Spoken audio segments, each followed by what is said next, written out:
It was last winter, and I was living alone in a small neighborhood home. It was one of those places where everything beyond the backyard turned into trees and undeveloped land. I'd lived there for about a year by then, and never really had any issues. It was quiet, which I liked, and even though it was on the older side, it still felt like a nice, cozy home.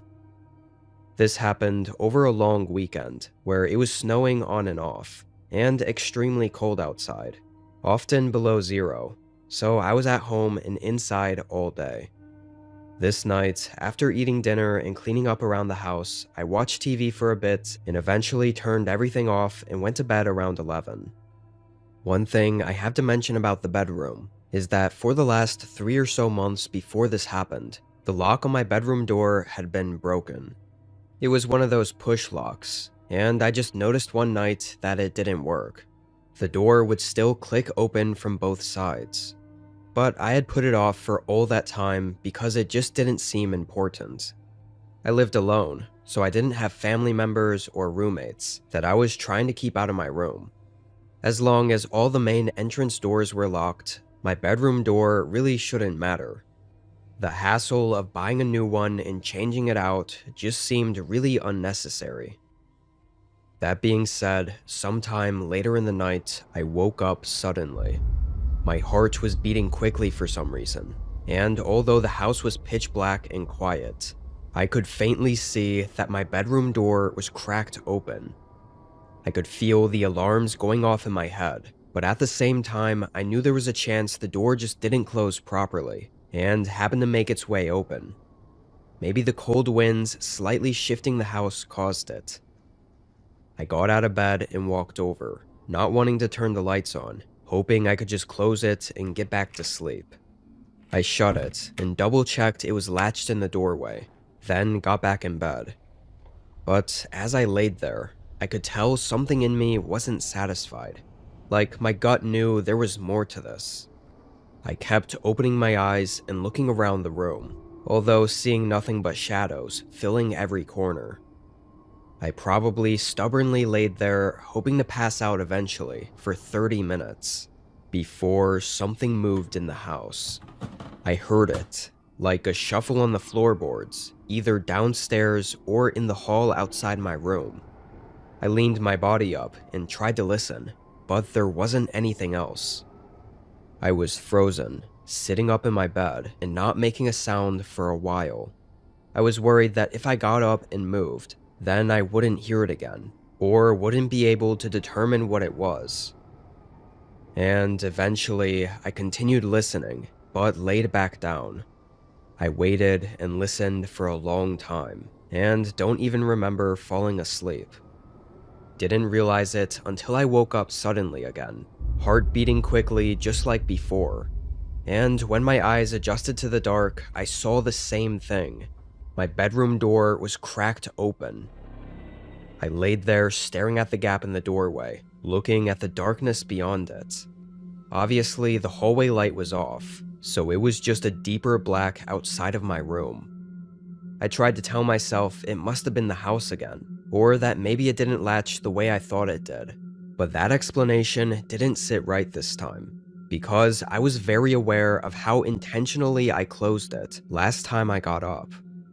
I started to get out of bed to walk over there again, but just as I swung my legs out of the covers, something shifted behind the door frame, like someone had moved out of the darkness between the crack and the doorway.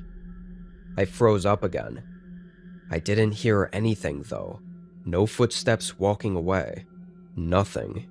Just the wind making the house creak. I didn't know if whoever the hell was right outside that door was still there, or if they were watching me, or what they were going to do. I stood motionless and quiet for 5 whole minutes, but it felt like hours, before I quickly ran to the door and slammed it closed, pressing all of my body weight into it to keep them out. But he didn't try to push it back open. There were maybe 15 seconds of silence, and then I heard soft, dull footsteps slowly move down the hallway and down the stairs. Sounded like he went toward the back door, and then it was quiet again.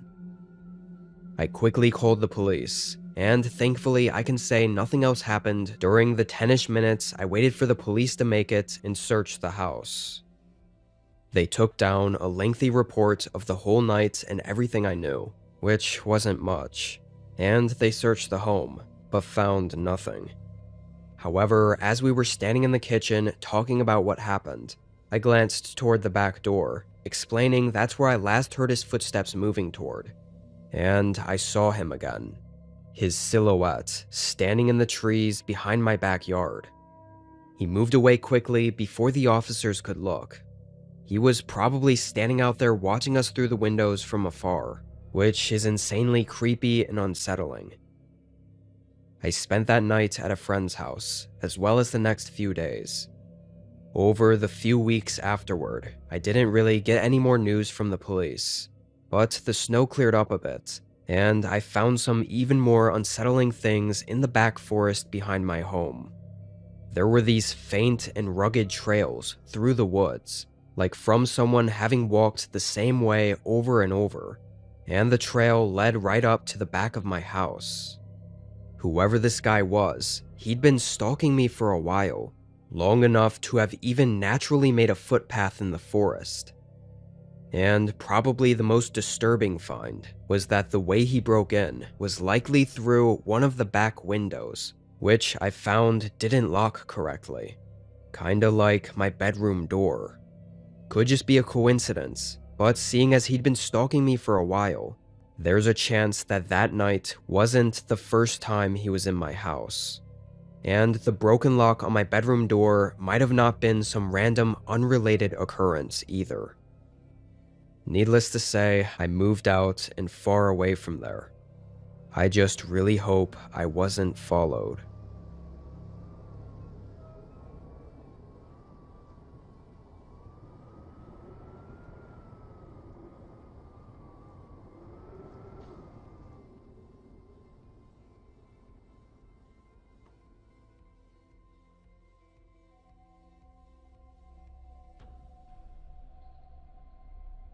I was somewhere in northern Oregon when it happened.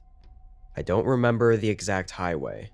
It wasn't one of the main ones, just one of those empty back roads surrounded by miles of dense forest.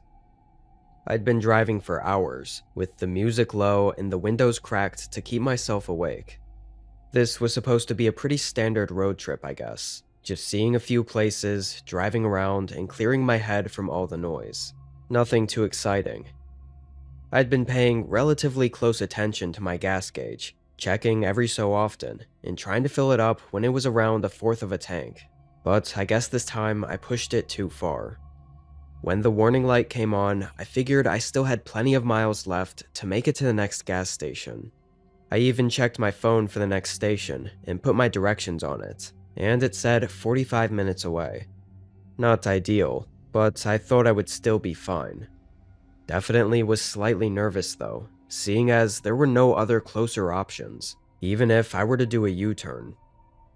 Anyway, I kept driving, glancing down at my phone a while later and seeing it was at 35 minutes. Then I checked again maybe a few minutes later, seeing it still said 35 minutes. I remember staring at that number, wondering if it was even accurate anymore.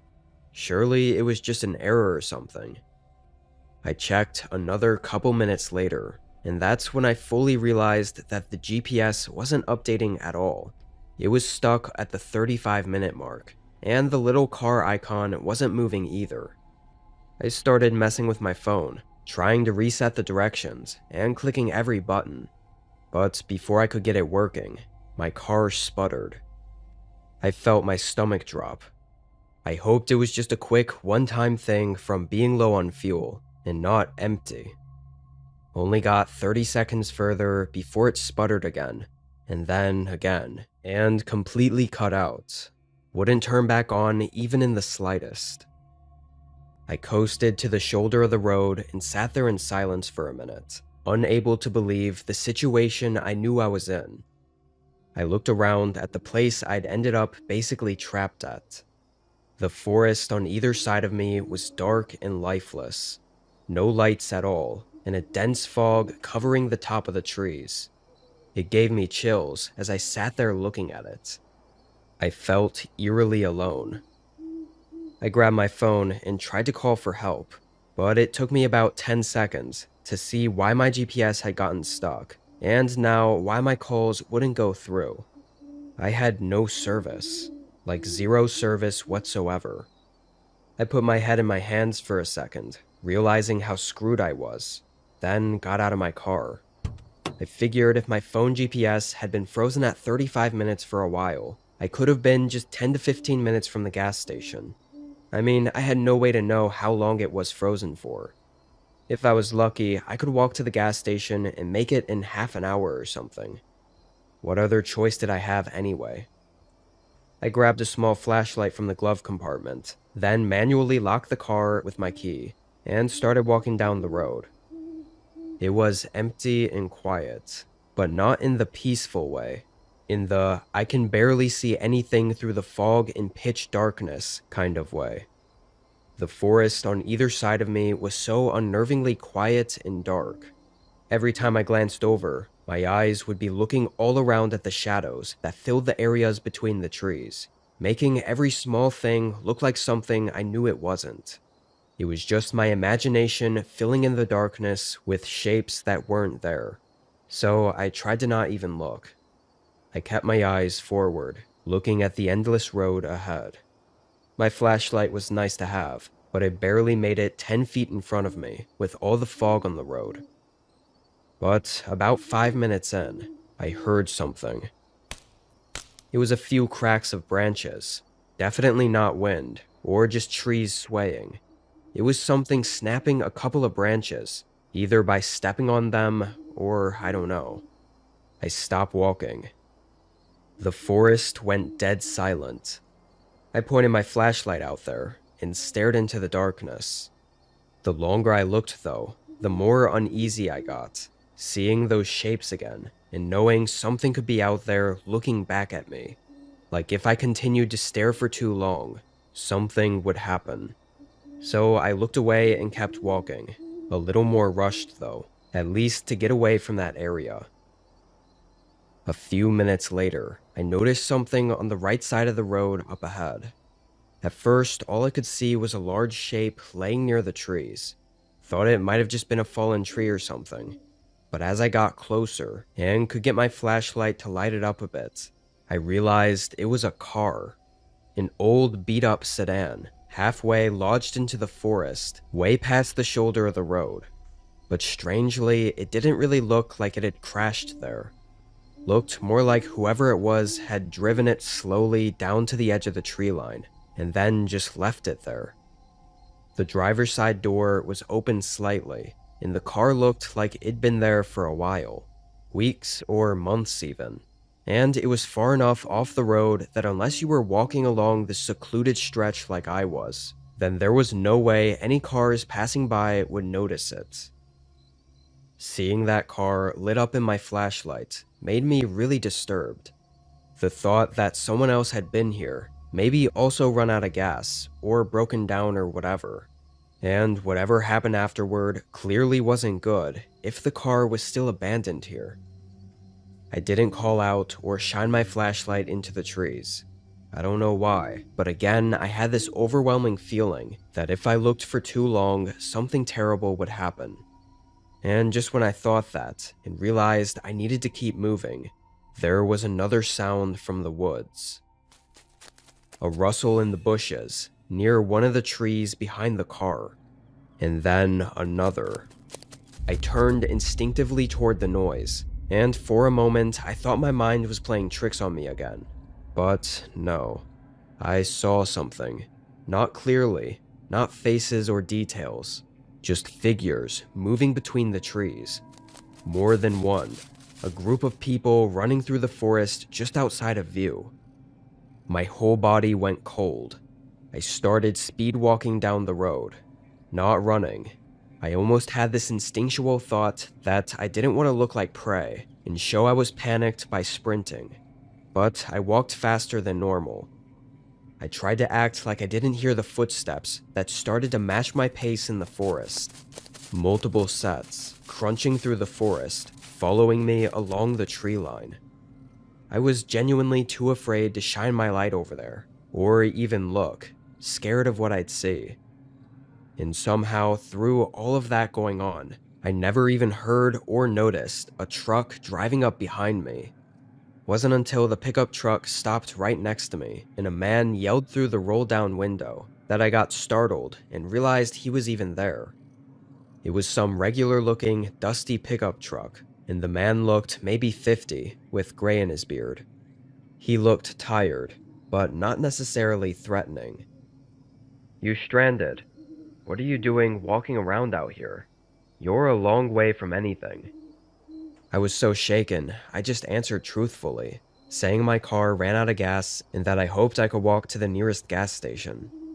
The man almost let out a short smirk, like I was crazy. "Hop in. I'll take you to the station. Think you're a lot further than you think you are."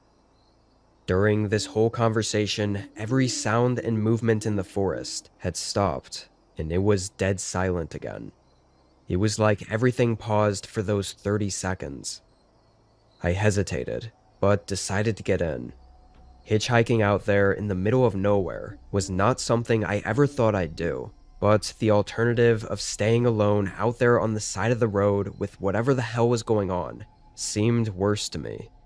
Felt like it was a risk either way. But it paid off. The old man really was just trying to help, and he seemed just as cautious as I was about the whole hitchhiking thing.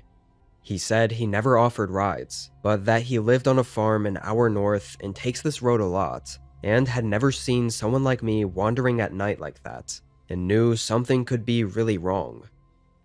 I didn't mention what I'd seen or heard out in the forest, not wanting to sound like an insane person.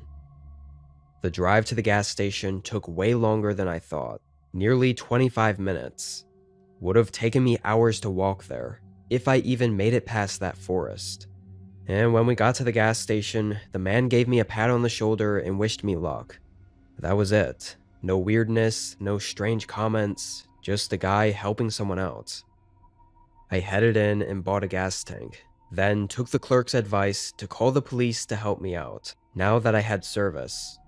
He said the sheriff's office around here was kind, and would give me a lift back to my car and make sure everything was okay. Thank God I did, because getting dropped back off at my car at night alone would have been awful. And when the cop drove me there, we found my car, except it had been moved. It was off the shoulder and on the edge of the forest, almost exactly like the other car I'd found out there. Someone, or that group, had pushed my car down there, like they didn't want anyone else to see it. That's when I told the officer everything. Anyway, that whole night became a mess, but to sum it up, the police wrote a report and did a bit of searching, but nothing came of it. No suspects, no nearby houses, and no one else had seen or heard anything. Even the other car they found had no plates on it or identifying information. There's really no saying what those people out in the forest were there for, or what they would have done if that pickup truck hadn't shown up exactly when it did.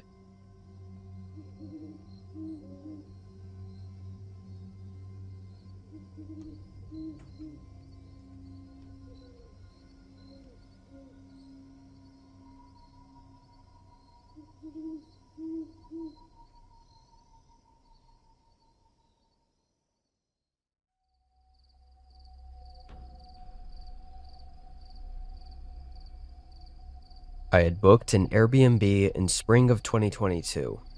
It was a small getaway cabin in a forest with several other identical cabins spread throughout the owner's land. There were some very faint trails or paths leading between all the cabins, but none of them were marked, likely only there from when the owner was building them and moving through the forest constantly. I had nothing exactly planned for this trip. It was only 3 hours from my home, and I just thought it'd be nice to spend some time away and hang out in the woods. I slept in on my second day, waking up at noon, making some coffee, and relaxing inside by the fireplace. Just before sunset, I threw on a hoodie and went out on a walk. I wasn't sure exactly where I was going. I was just following a thin path in the forest that was behind the cabin. I assumed it would take me to one of the other cabins though, and hopefully loop back around. At some point on this trail, once I was a bit deeper in the woods, I noticed some people standing out in the forest, maybe 200 or 300 yards out. Pretty far, but the way they were standing was odd. It was two men standing motionless and looking down at something on the ground. It didn't look like they were talking or really doing anything, except looking at something on the forest floor. It was weird enough for me to sort of watch them as I kept moving along the trail, eventually getting too far to see them anymore. Had to be just two guys from the other cabins wandering the forest, and from my distance, it might have looked stranger than it was. At least, that's what I hoped. I kept walking for another few minutes, but I started to notice this trail wasn't really looping or curving at all. It was just going straight into the woods, nowhere near where the other cabins were. I think having seen those guys out there a few minutes ago, adding on with the trail seeming to not be what I thought it was, I felt like maybe I should just head back. Almost right when I started to think about it though, there was a sudden sound that caught me completely off guard. It came from behind me and sounded like some strange scream, or maybe animal call, kind of like an elk bellowing, but something about it felt unnatural. I turned around, but immediately froze. The two men were on the trail behind me, still really far, maybe 150 yards down, and they weren't moving. They were facing me though, maybe even staring at me. I couldn't tell from that distance. Honestly, whatever that sound was that I heard felt like it was too loud and unnatural for it to have been from them, even if it was them trying to mimic an animal sound or something. The sound I heard echoed through the whole forest and was nothing like anything I'd heard before. But why were the men here, following behind me? After standing there looking at them for about 10 or 15 seconds, I started taking a few steps back, and that's when they suddenly walked off the trail and into the trees. They continued until they were out of sight. I didn't really move for a few minutes, because I'd have to go down to where they were to get back to the cabin, so I wanted to make sure they were really gone. I definitely didn't want to go further down the trail either. After 5 minutes, and being pretty certain that they were away from the area, I hurried back down the path and got to the cabin. I thought about messaging the Airbnb host and asking if they knew anything about that path, or the two men, but I figured that might sound sort of strange and unnecessary. I kept it to myself, throwing some wood into the fireplace and taking a breather. The sun was mostly set by then, so the rest of the night I didn't plan on leaving the cabin. Not that I would have anyway, after what I saw out there. I made some tea and sat by the fireplace. After just a half hour, I felt much more comfortable and was able to actually start relaxing. However, I only got a short 15 minutes before I heard that sound again. The same one that I heard out in the woods. It was a bellowing scream that sounded like it was still pretty far out there, but I didn't know how much sound these cabin walls blocked out, so I couldn't say for sure how close it was. I got up and looked out the back window. I genuinely couldn't see anything except for the faint outlines of trees. It was way too dark out there. But the longer I stood there, the more unnerved I felt. A chill ran through my body as I pulled the curtains back over the window. I started looking up on my phone what that noise might have been. Maybe it was an animal sound that was common around here, and I just didn't know about it. I was never really a nature guy, so I wasn't knowledgeable enough to know. After a bit of research, I didn't find anything. The more I kept looking into it, the more creeped out I started to get, so I put my phone down and tried to not think about it. Another 30 minutes passed. I can't say that I did a good job at forgetting it, But through the crackling fireplace, I heard a few sudden footsteps on the doorstep at the front of the cabin. Boots thumping on the wood. They stopped right outside the door. My heart was pounding. A long 20 seconds passed before there was a slow knock at the door. I couldn't tell you how terrified I was as I crept up to the door and looked out the peephole. Standing right outside the door were two men. I assume the same ones I'd seen out in the woods. They had masks on, those cheap plastic animal masks that only cover the front of your face. They had hoods over their heads and looked nearly identical to each other. I immediately began dialing 911 and backing away from the door. I heard them knock again as I got through to the police. I tried to talk quietly, but I was pretty sure that they could still hear me. I only got halfway through explaining my situation when a sudden hard thud hit the door. For a moment, I thought they were about to break in, and I felt the most intense fear I'd never even come close to experiencing before. But after that thud, I heard their footsteps leave the doorstep. I managed to get back up to the door and look out, seeing both of them walking back into the woods. It took nearly 30 minutes before a cop arrived. He found a mark on the outside of the door, like the men had stabbed a knife into it before leaving. The cop took note of everything, but it was hard to tell if he believed me or not. I knew it sounded crazy though. I got out of there afterward, and obviously never went back to those same cabins. Every couple of months, I'll look up news in that area, expecting some strange disappearances to happen in those woods, but so far I haven't found anything. What the men wanted remains unknown to this day.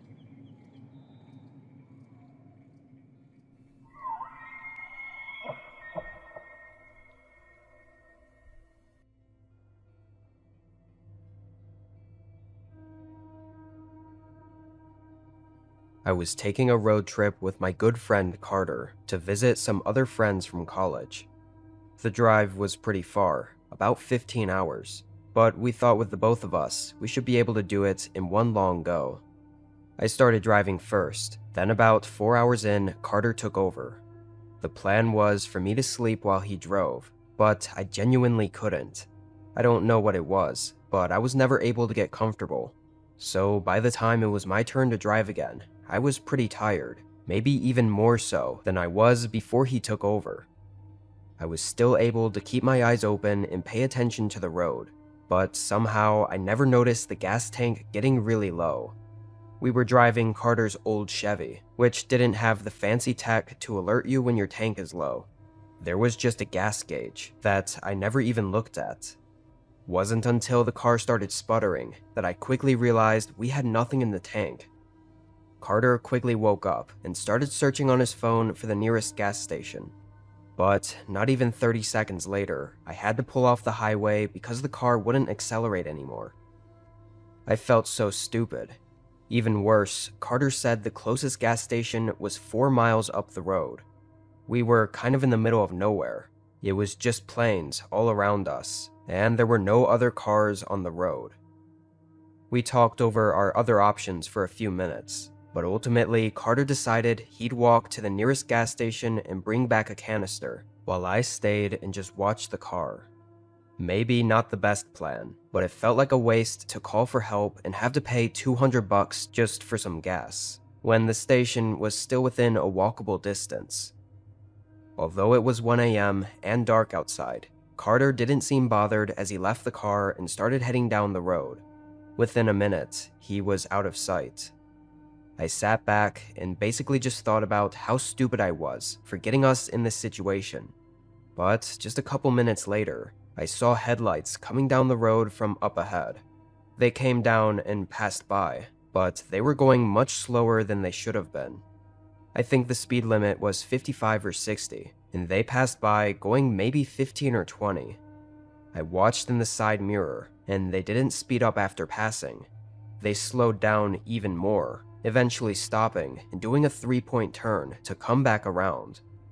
Honestly, I didn't want to admit I was out of gas, or needed help, or anything. And I didn't have to. They came back down the road and passed by, even slower this time, like maybe 5 miles per hour, probably staring through the windows at me, before picking up speed and heading back the way they initially came from. What was that about? I kept my eyes glued to the road for the next few minutes, waiting to see if they came back around or not. I had a pretty bad feeling about it.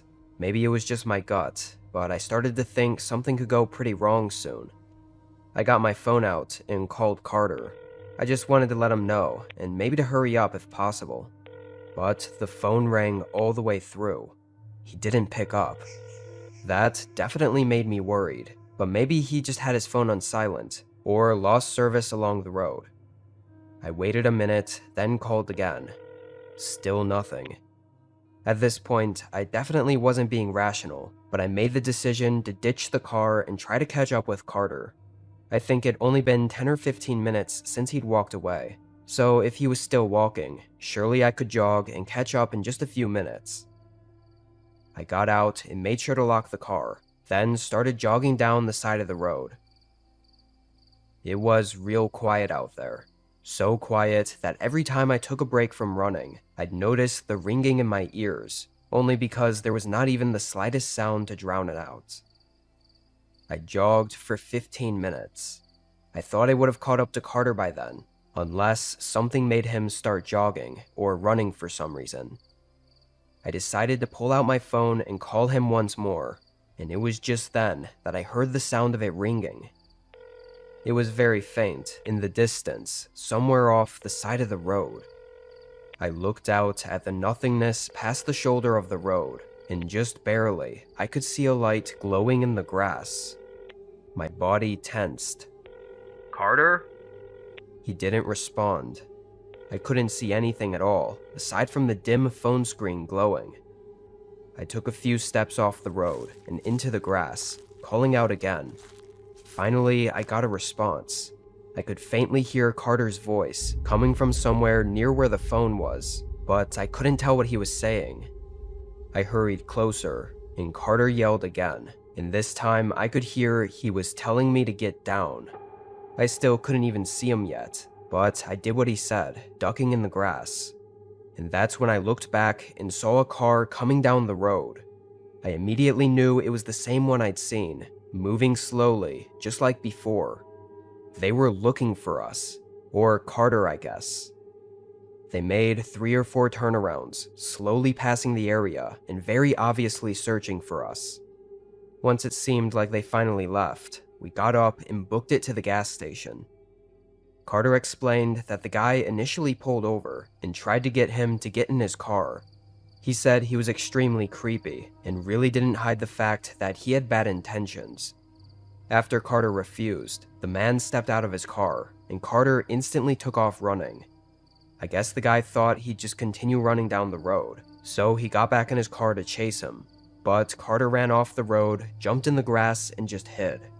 At some point, his phone flew out of his pockets, and he was too scared to get up and reveal himself, so he just stayed hidden. Anyway, we got to the gas station and were able to get help. We also told the police about the guy, describing his car and everything, but they never found him. It was very much a horrifying close encounter, and I feel really bad even still for being the reason we were put in that situation. One thing's for sure though, I'll never forget to fill up the gas tank ever again.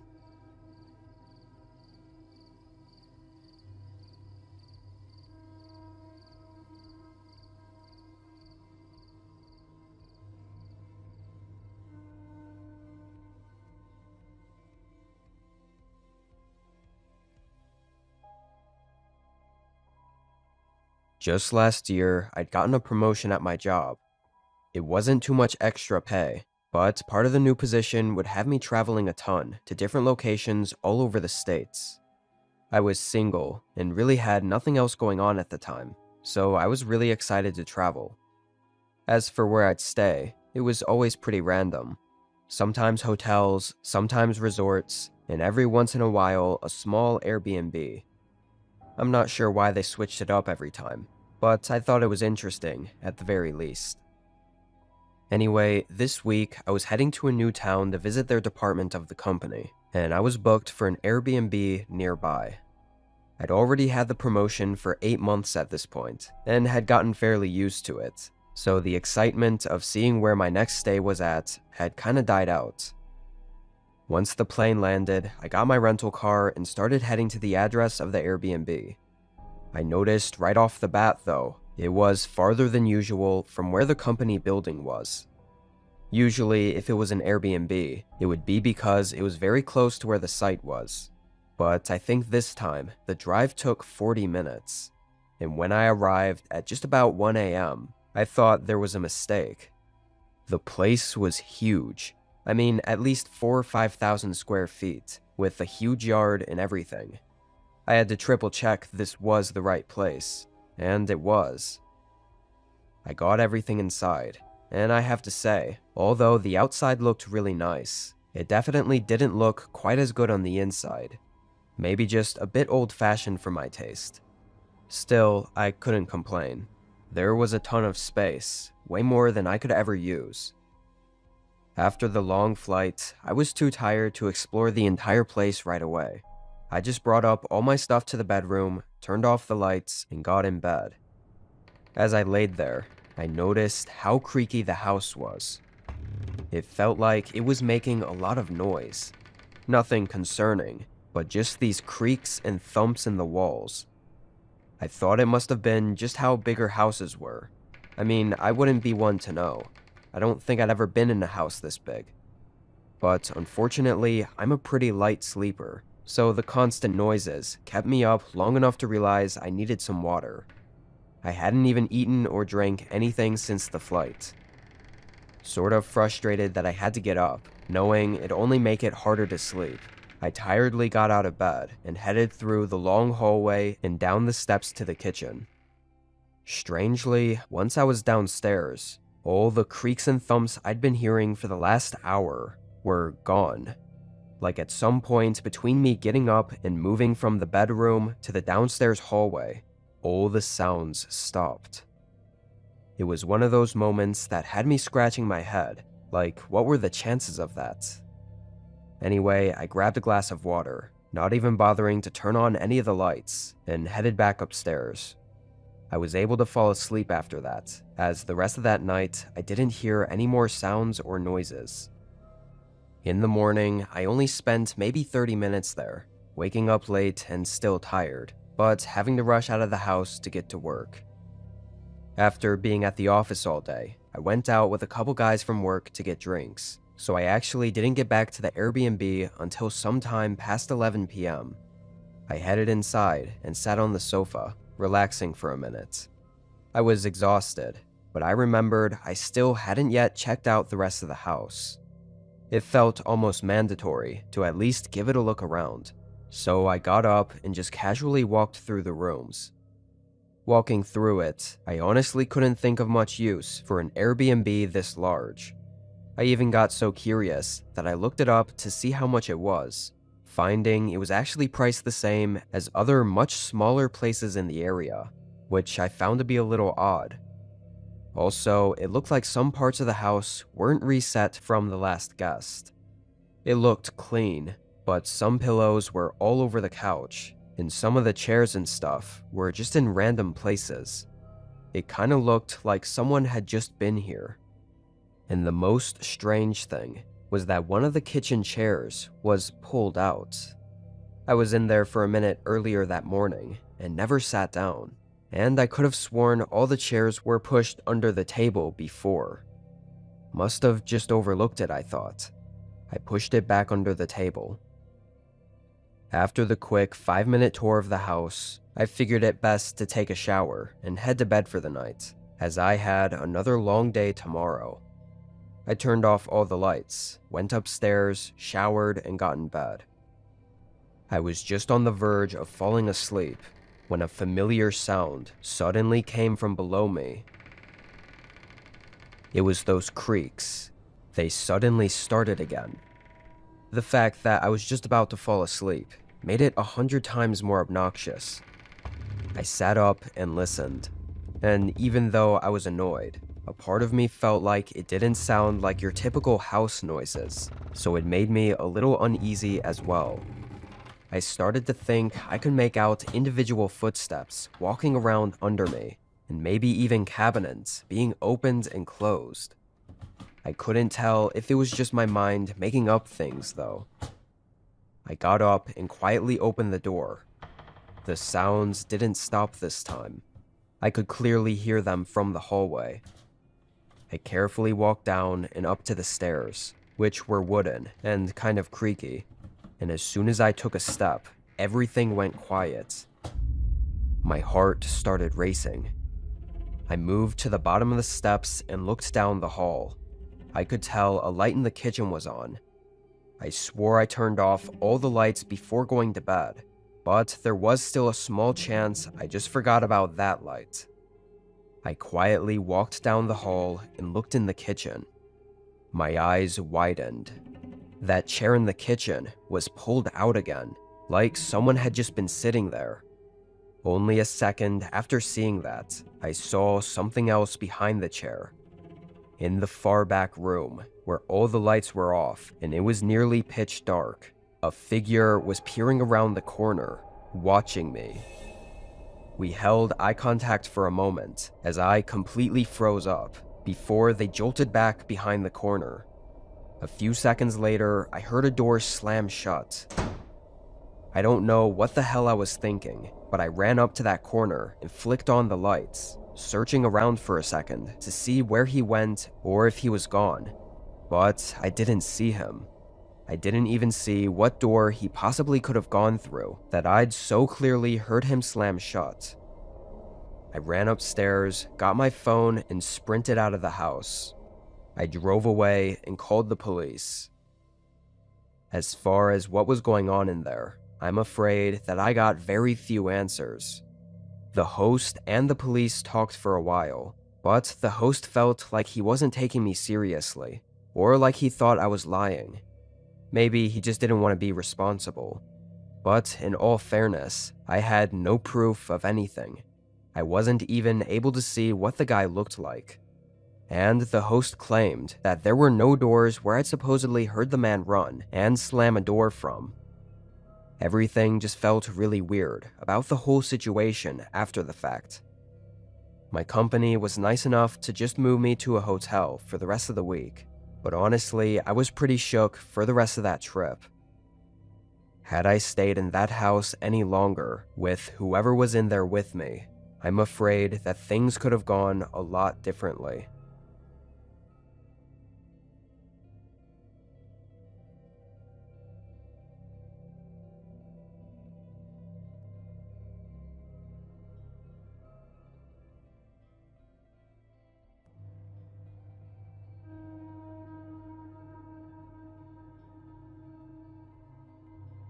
I was 28, living alone in a small city after getting laid off from my longtime job. That job was the only reason I even moved to this city to begin with, so this was pretty devastating. I really wasn't sure which direction I wanted to go with my life, but while I tried to think about things, I figured I'd get any job I could, just to pass the time.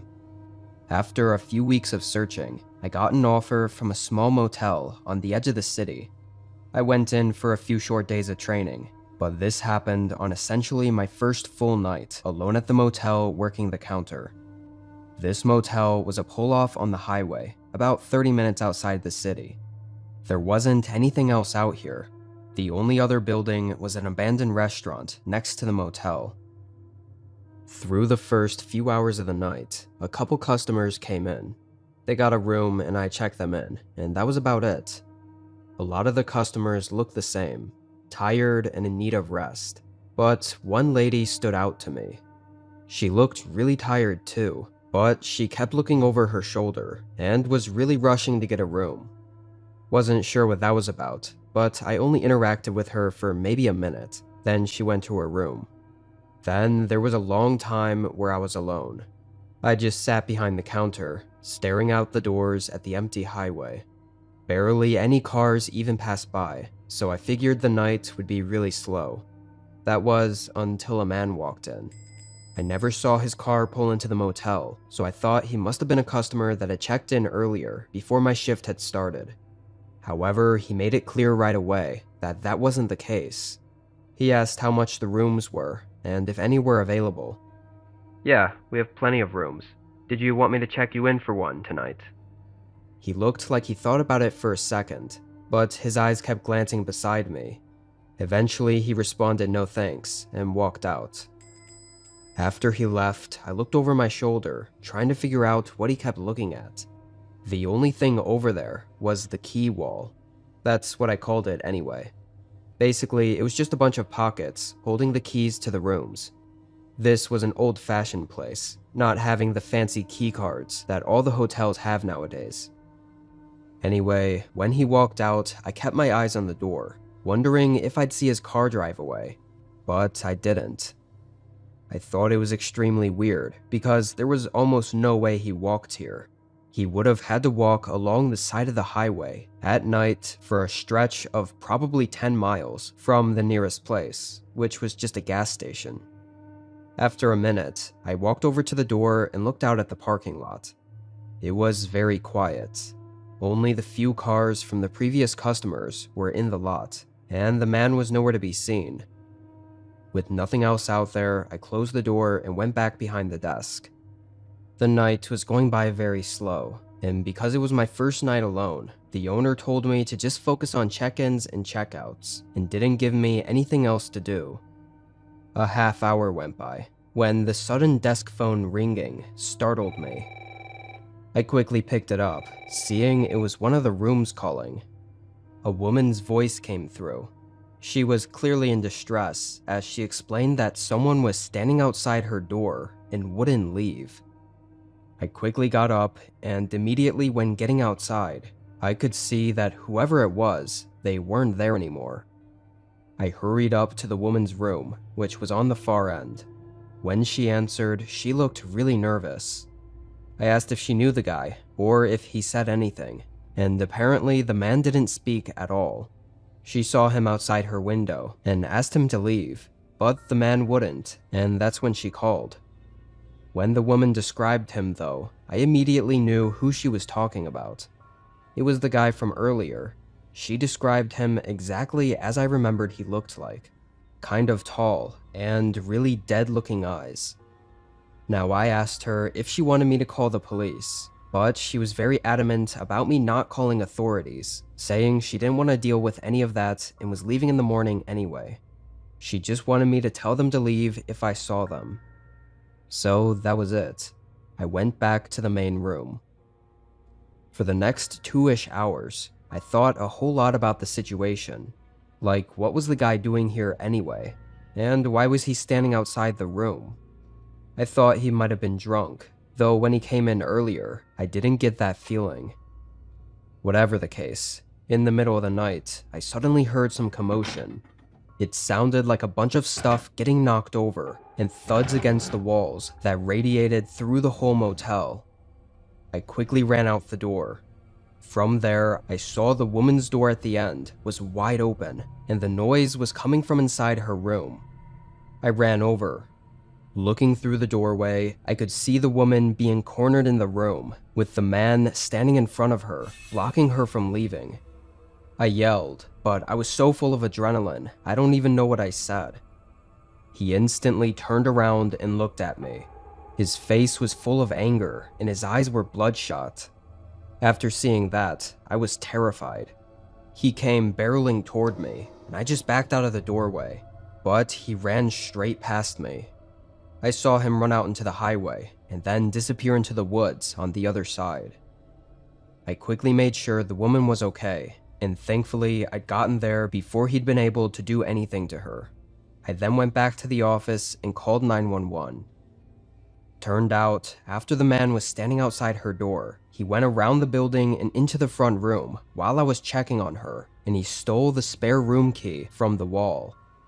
But it also turned out the woman lied to me. She knew that guy. It was her ex-husband that she was actually running away from, which was why she needed to stay at the motel, and probably why she was so on edge. She said he was pretty unhinged and had violent episodes. I guess earlier, when I asked if she wanted me to call the police, she lied, hoping he would just go away without making things complicated. I'm not really sure, to be honest. That night was definitely one to remember though, and not in a good way. I can't help but think how things could have gone differently, or what would have happened if he didn't just run away. Who knows what he was capable of. Surprisingly, I kept the job and stayed there for a few months, but it got really uncomfortable having to deal with really strange people pretty much every night, so eventually I got out when I could.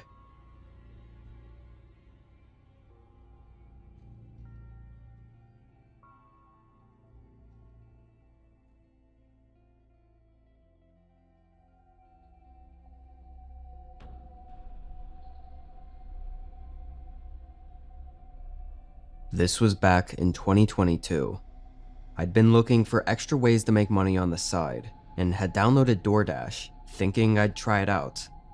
I got accepted, and had it all ready for me to start working, but I didn't finally decide to try making some deliveries until 3 weeks later. I just kept pushing it off. It was a night after getting home from work where I was just bored, but not yet tired, and thought there was no better time than now to test it out. The first few orders, I was still getting the hang of things, but they all went well. I felt confident after that, as it was a pretty simple process. It was around 3 hours in, and I think just past 12 AM, when an order popped up that was different from all the rest.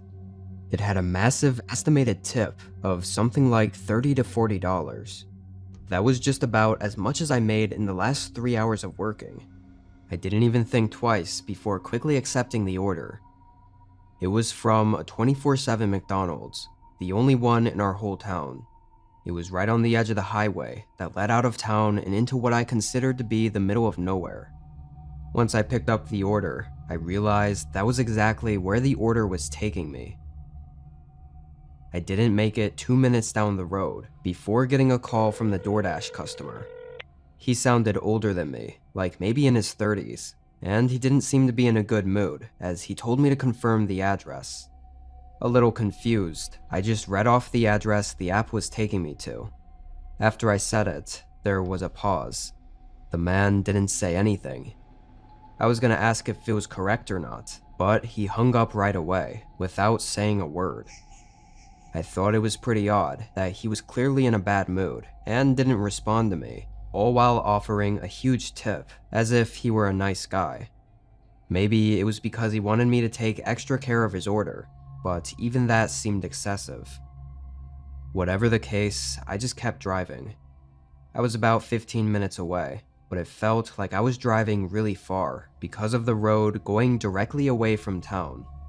There were some smaller, random neighborhoods here and there, but it looked like mostly empty farmland or single homes off the side of the road. As I kept driving, I got a strange, unsettling feeling about this delivery. Might have been from the unknown area, or the empty and foggy road, or the odd phone call, but I definitely felt like something was different about this order. Pulling off the road and onto the dirt driveway didn't make me feel any better.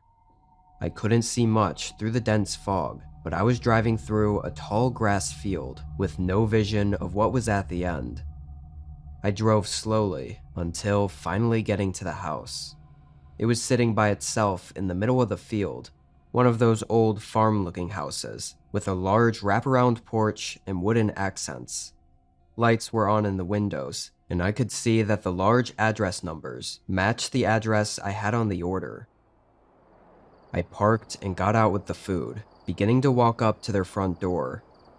It was hard not to notice how quiet it was out there. No sounds whatsoever, except for the slight breeze cutting through the tall grass. I didn't even hear anything inside the home, like a TV or people talking. I went to knock on the door, and on the first knock, the door creaked open, like it wasn't fully closed. Immediately, a man's voice called out from the back of the house. It was the same guy from the phone. He asked if I was the DoorDash driver. I said yeah, and that I would just leave his order right here on the porch.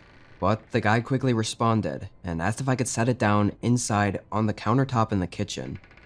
Again, I noticed he sounded pretty upset, or just in a bad mood for some reason. I took a few steps inside. The house had the smell of old wood, kind of musty, like it wasn't very clean. Within a couple seconds, the man suddenly turned on music. It came from the back, right where I heard his voice come from. It was this old piano song, and was really loud. It kind of freaked me out. Sir? I called out. Hello? He wasn't responding anymore. I started to feel like maybe this wasn't worth it, even for the tip he offered. Everything just wasn't feeling right. Like, why the hell did he just start blasting piano music while I was walking into his house, and just stop responding? Once I was closer to the end of the hallway where the kitchen was, I could see it getting darker. Like the other rooms next to the kitchen, notably the one I thought the guy was in, was fully dark. I stopped walking, dropping the bag on the ground and just hurrying back toward the front door. I nearly had a heart attack, as right when I got close to the door, I saw the guy standing in the dark just a couple feet from it. I distinctly remember the whites in his eyes, almost glowing, as he stared at me with wide eyes. It was like I caught him in the act of something. That split second felt like it lasted minutes, and even thinking about it now, I could have sworn there was something in his hands, but I never directly looked at it, so I can't say for sure what it was. Before anything could happen, I sprinted outside, got in my car, and drove through the fog back to the road. I'm certain, from the way the guy was standing, he was trying to sneak to the front door, probably to close and lock me inside with him. Now that I think about it, that probably explains the music, muffling the sound of him creeping through the house as I walked down the hallway. That night, I deleted the app and never looked back. I definitely made some questionable decisions that I'm not proud of, but I don't think I deserved whatever that guy was going to do to me, had I been just a few seconds late and been locked inside with him.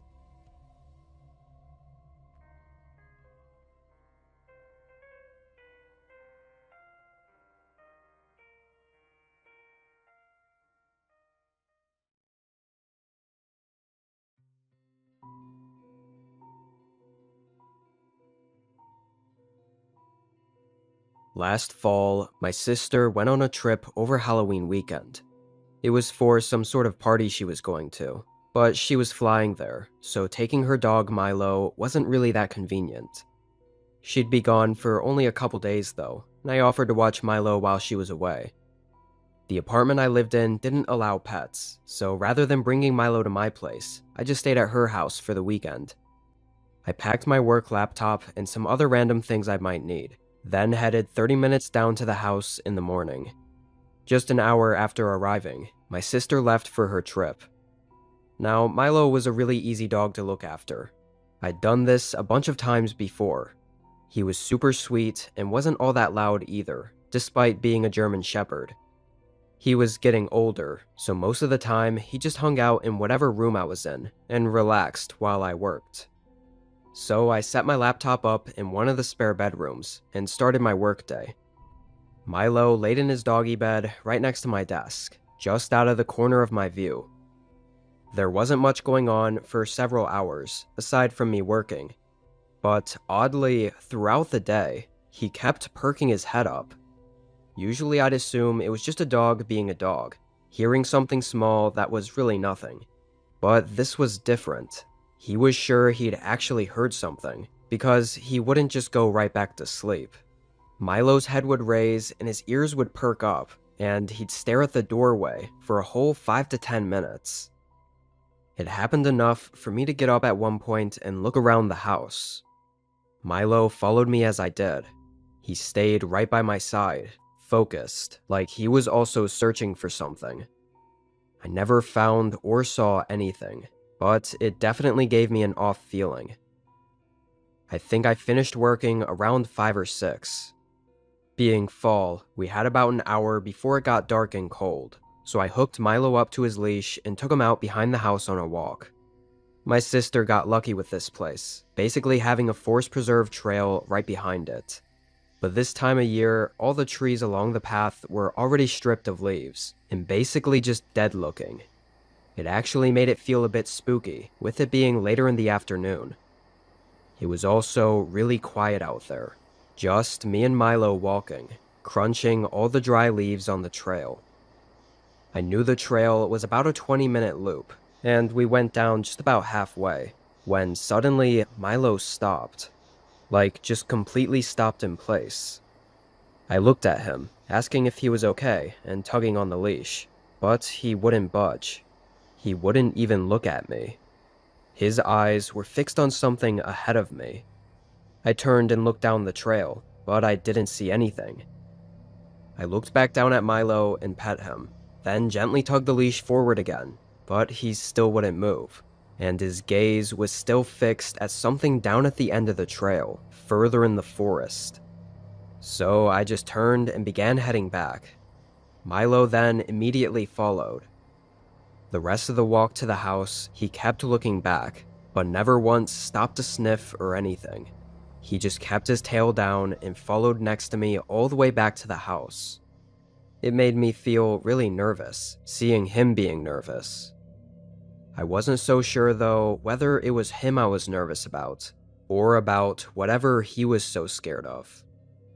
I ended up calling my sister and talking to her for a bit after getting back inside, asking if she might know why he was acting like this, but she had no clue. Even throughout that phone call, Milo was attached to my side. It made me feel unsettled or uneasy, like he was aware of something that I wasn't. I started walking the house again as I thought about it, and casually looked out a few of the windows, but it wasn't until I got back upstairs to the spare bedroom that I looked out that window and saw something weird. It was just for a moment, but I thought I saw someone out there. Right near the house, someone walking from left to right, disappearing past the edge of the window before I could get a good look. It was almost like when you see something in the corner of your eye, and you think you know what you saw, but when you look, you realize it was nothing. So I couldn't say whether what I saw was real, or just my mind playing tricks because I was so unsettled. I stayed up in that room, sitting at the desk and trying to take it easy for the rest of the night. I watched some videos on my laptop and kept an eye on Milo. He stayed quiet, laying near me and seeming exhausted from the day. For the next 2 or so hours we were up there, nothing much happened. Milo was passed out, and I was just watching YouTube and trying to relax. Even with all the strangeness going on, I was able to sort of separate my mind from it. Not that I totally forgot about it all, but I guess I thought it just wasn't anything serious. Once it was late, I started getting ready for bed and brought Milo downstairs to let him outside one more time. I opened the back door and flicked on the lights. Milo was hesitant, but still went out. As he did his business, I looked around. The woods around the house were quiet and eerie. I watched Milo walk toward the trees, then stop and turn. Not to face me, but he was staring at something at the side of the house. I peered around the doorway and looked. Within seconds, all I saw was a man charging toward me. I jumped back and Milo started sprinting at him. The guy looked horrified for a second, stopping dead in his tracks and trying to dodge the dog. I thought Milo was actually about to attack the guy for a moment, but at the last second he backed off and started barking and growling while listening to my voice and running back inside. I closed the door and locked it, and before I could see anything else, the guy was gone. Just like that, in a matter of seconds, everything was quiet again. I quickly called 911. To be fully honest though, the cops were no help at all. They shined their lights around, but that was about it. However, as we were talking about what had happened, I was playing around with the door and happened to find that the lock on the back door actually didn't work. The lever would click and everything, but it would still open. My sister was sure it was never like that before. That night, I took Milo to a hotel, and we spent the next day there.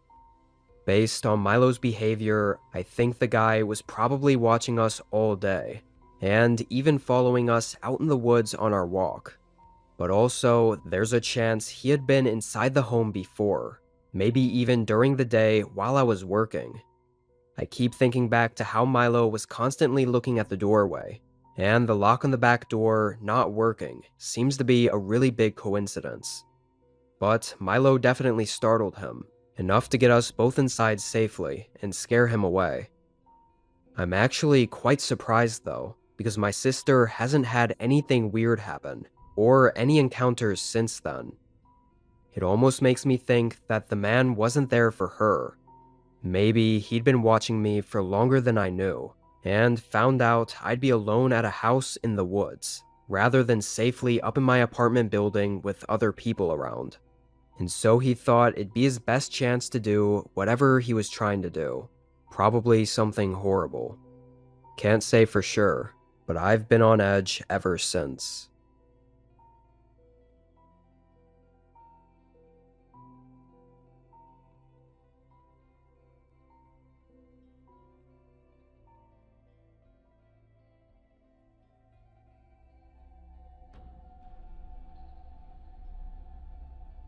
A couple years ago, I was working as a Lyft driver.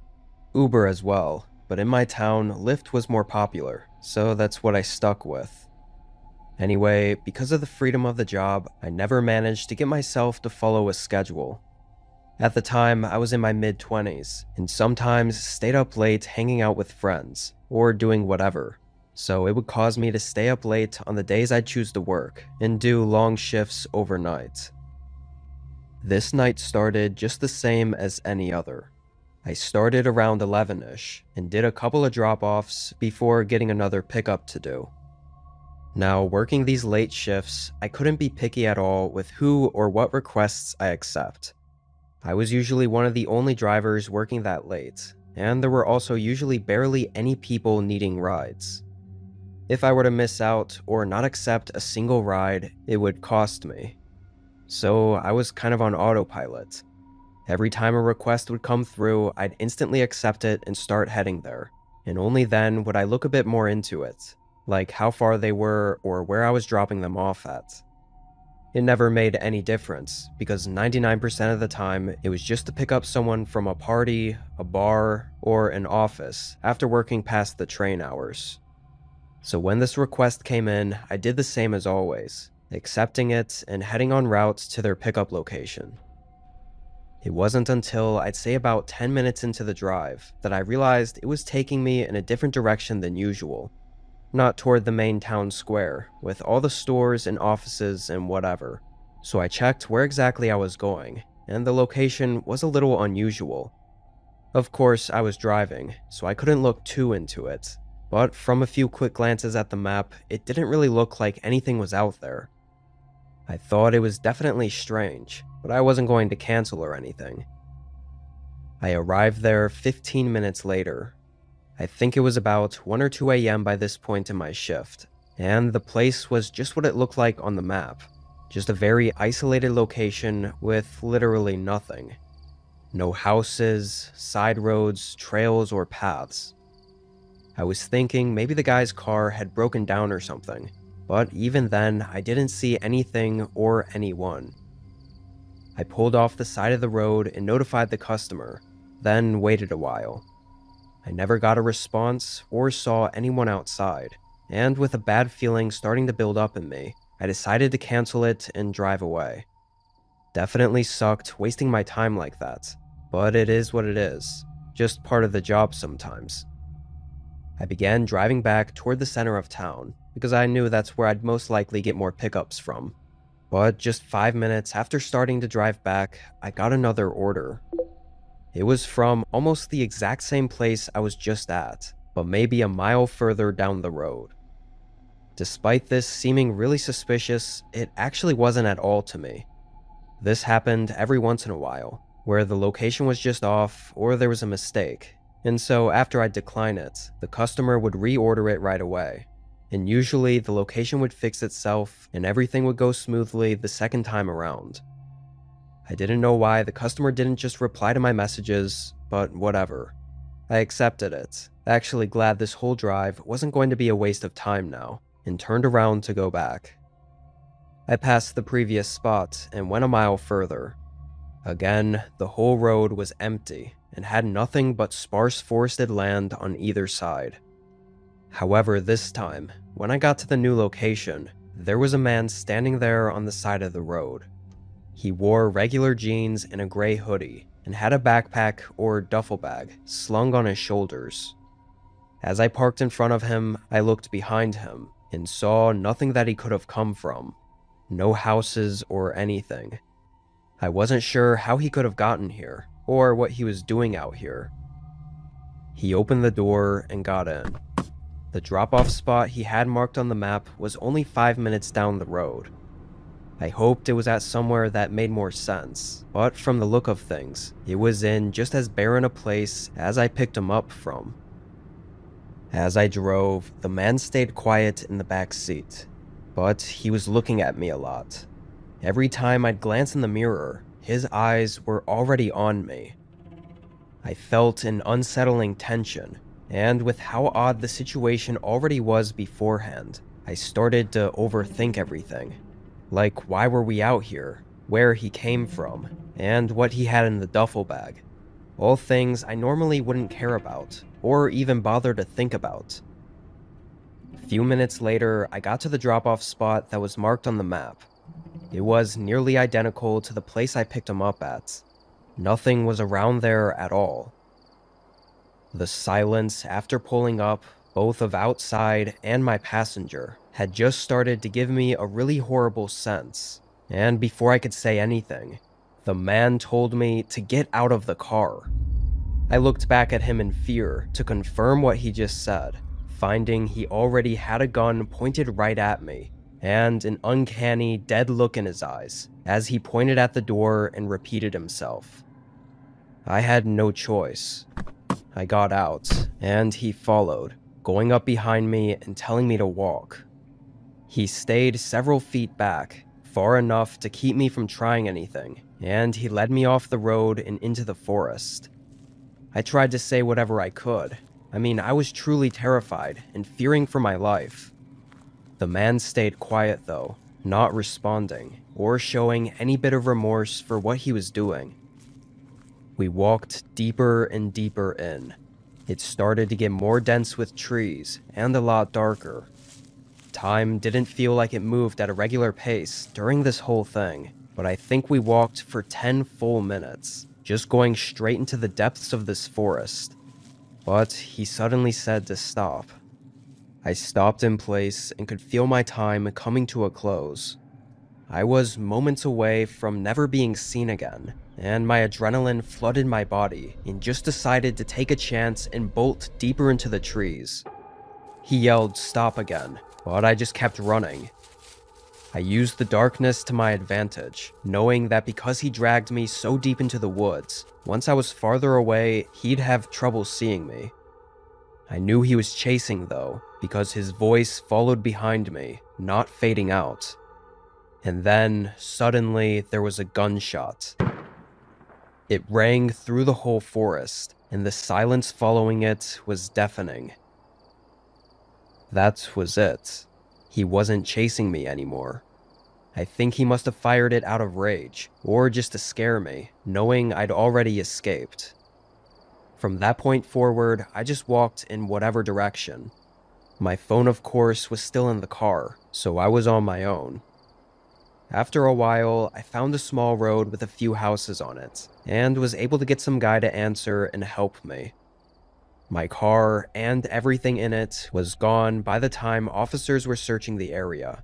Although, I don't think this was just a simple robbery. In fact, I'm not even sure that's what he initially planned to do. Unfortunately though, they never found any traces to lead them to him. Even the account he used on the app ended up being a dead end. I worked as a driver for another few months, but during that time, I got a couple more pickup requests near that spot that all this went down at. And every time I called the police, only for them to show up and find nobody there. Eventually, I realized I was so schizo and paranoid about it that I just found a different gig.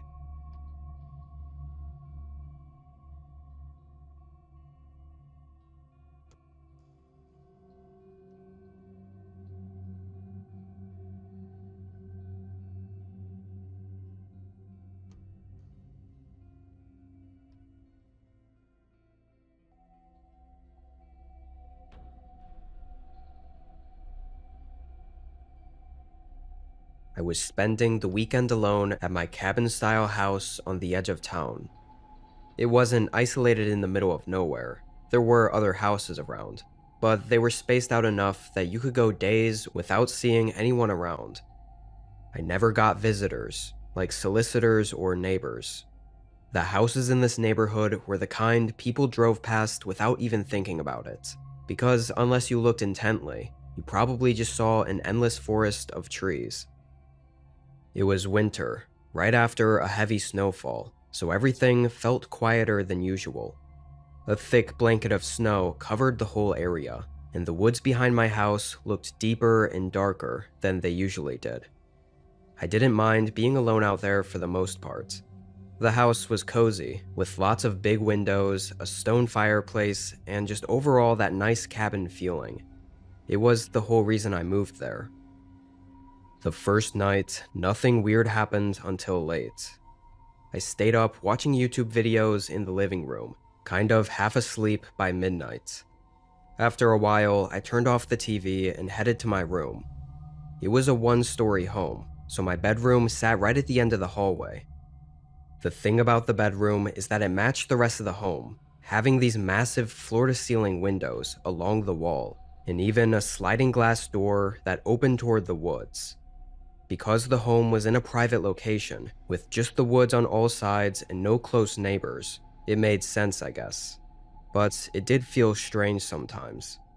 Even just seeing my reflection in the glass at night would startle me, thinking someone was standing out there.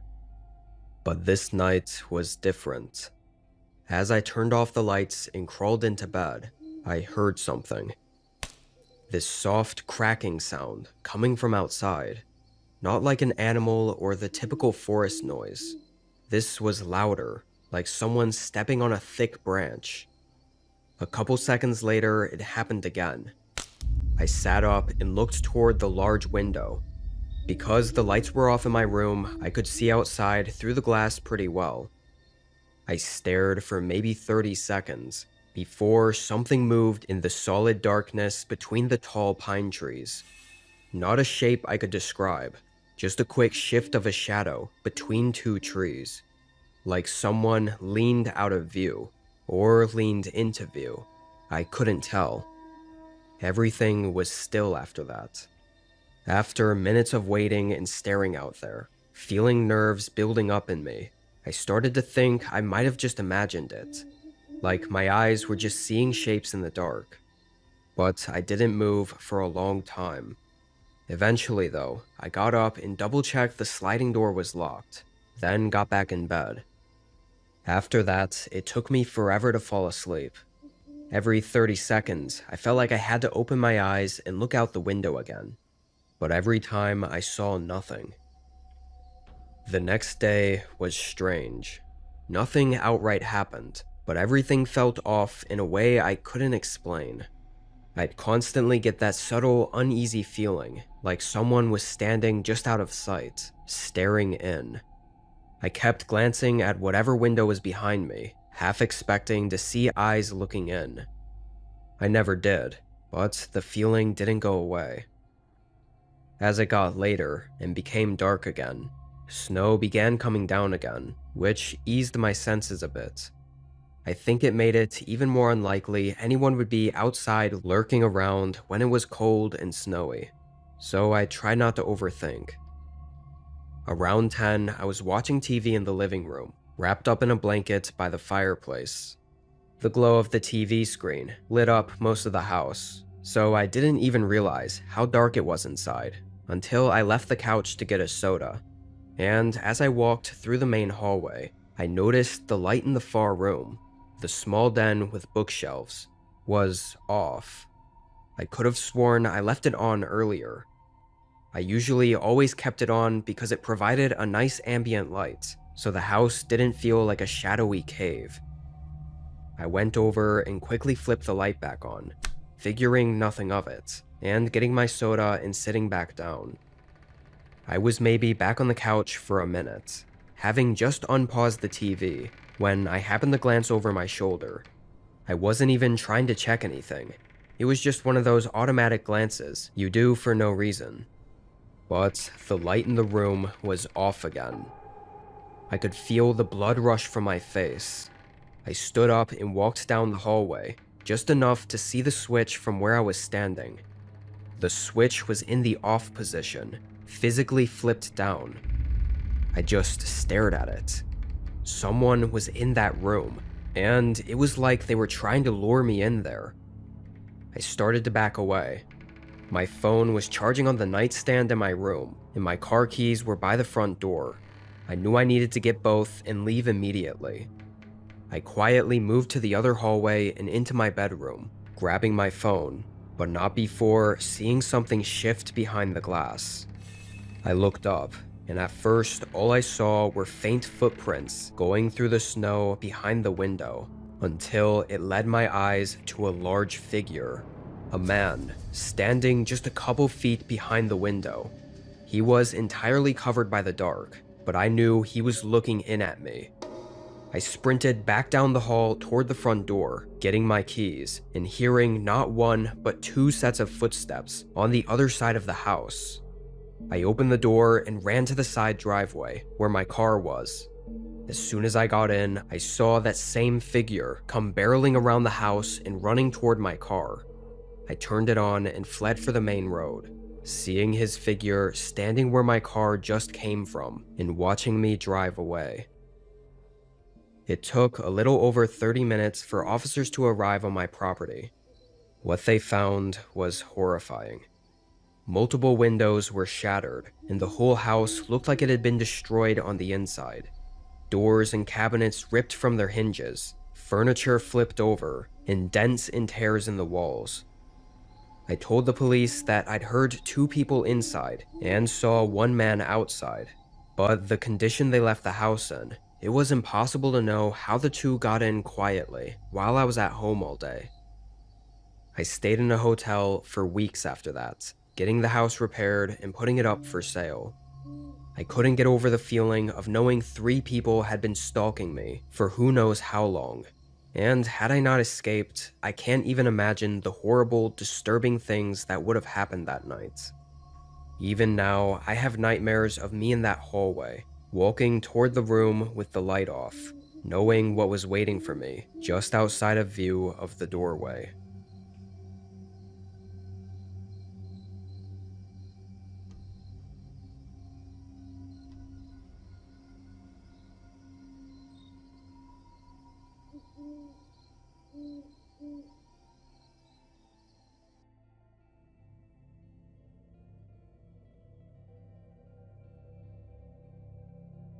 My name is Noah, and I'm 36.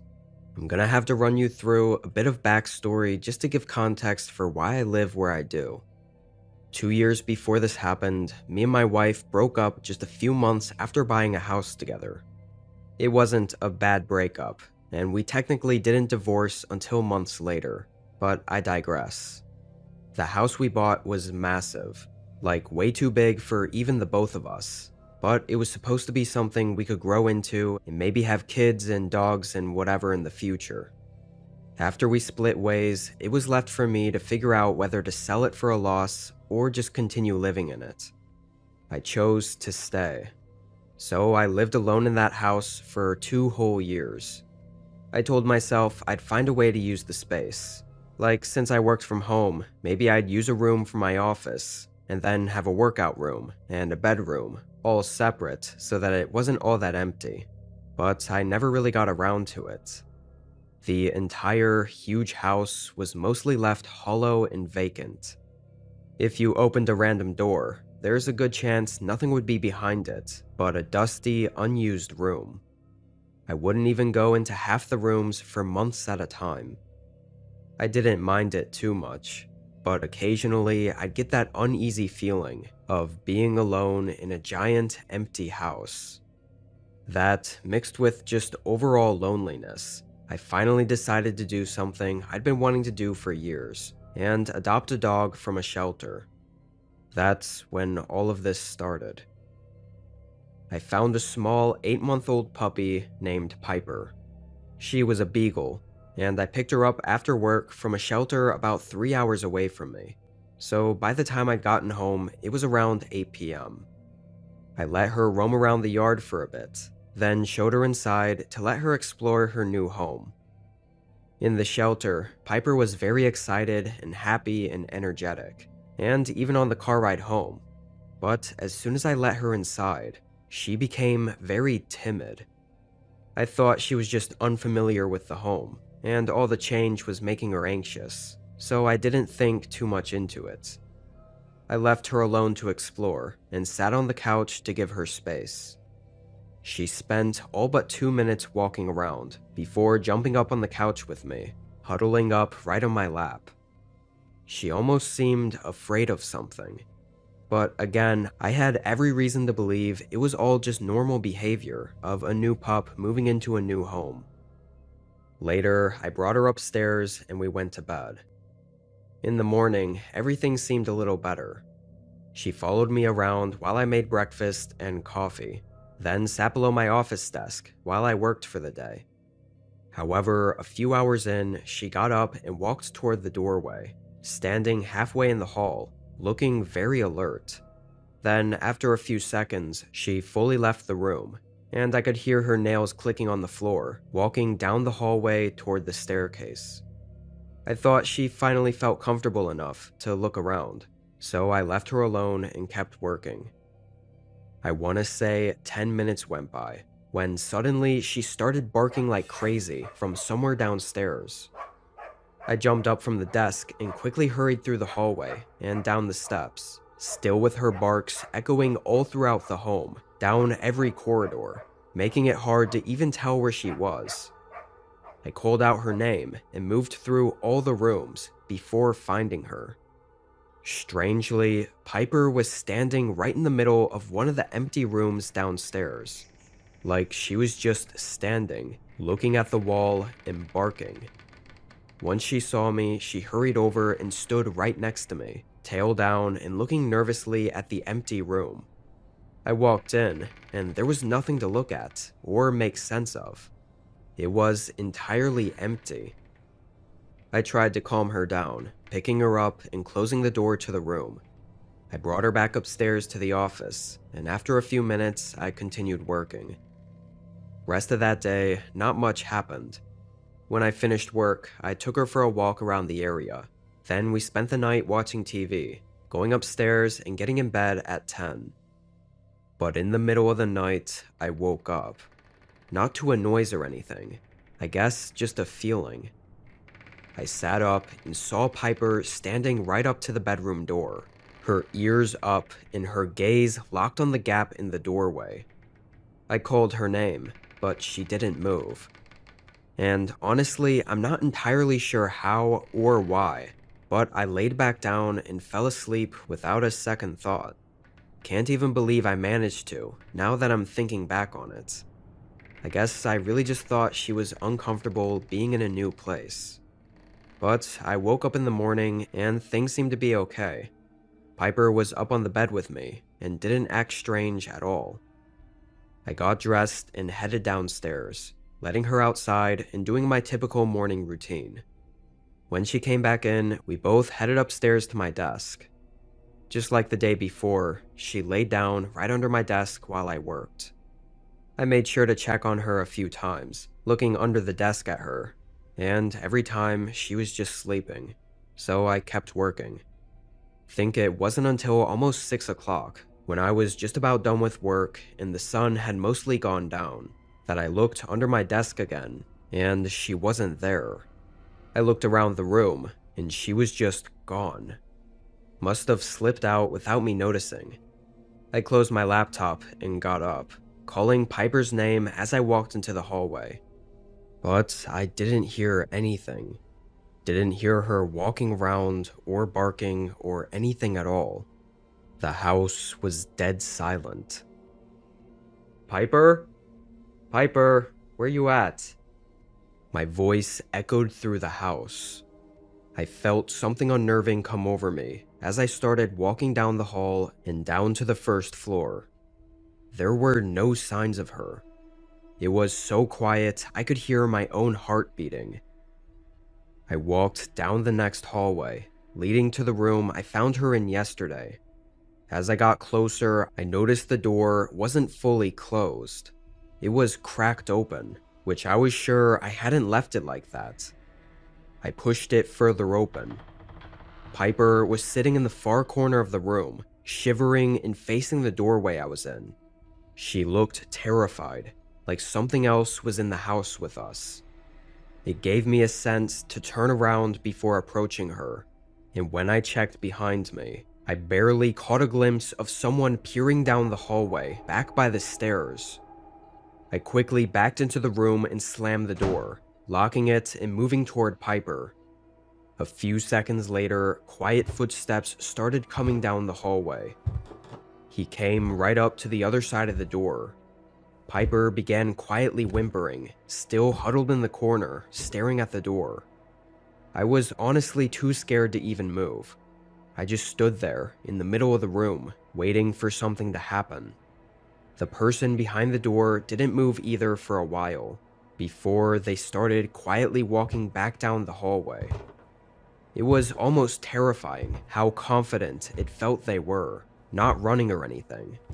Felt like they weren't fazed by anything going on, or that this was exactly what they wanted, which made me wonder what it was exactly they were here for. I didn't hear anything after that. I think I stayed in that room with Piper for 30 minutes. I just couldn't get myself to move. When I eventually opened the door, I looked down the unlit hallway, and all the way at the end, I could see the front door was wide open. Hoping it meant whoever that was gone, I ran back upstairs to get my phone and call the cops. While I was up there, I noticed several open doors that, again, I had always kept closed. As soon as I got my phone, I ran back down to Piper and held up inside that room until police made it. They searched, not only inside, but also several acres around the house, but found nothing. No signs of the intruder still being around. However, they did find signs of him having been in my home. In one of the rooms upstairs, the one right next to my office, there were a bunch of random items suggesting that someone had been living there, maybe for months. And worse yet, it seemed like the person had likely been spending the days sleeping in the closet, so I wouldn't notice or hear them, and would then come out at night to leave and re-enter the home or to hang around inside the house. Of course, bringing Piper into my home, she could probably sense someone else was inside with us. Makes me think of when I woke up in the middle of the night finding Piper staring at the door. He could have been walking around right outside the bedroom. And as for the room she was barking at the wall or ceiling in, it was the room directly below the one the person was using as their hideout. She might have heard them move around up there or something. After it was all said and done, this event was enough to get me to finally sell the house and move into something smaller, bringing Piper with, of course. She's absolutely the best companion I ever could have asked for, and since moving, she's been just as happy and excited as she was when I found her at the shelter, and hasn't been anxious in the slightest. I still worry about the person not being found though, and would come back. I know it's unlikely, but I think I'll never really forget about it.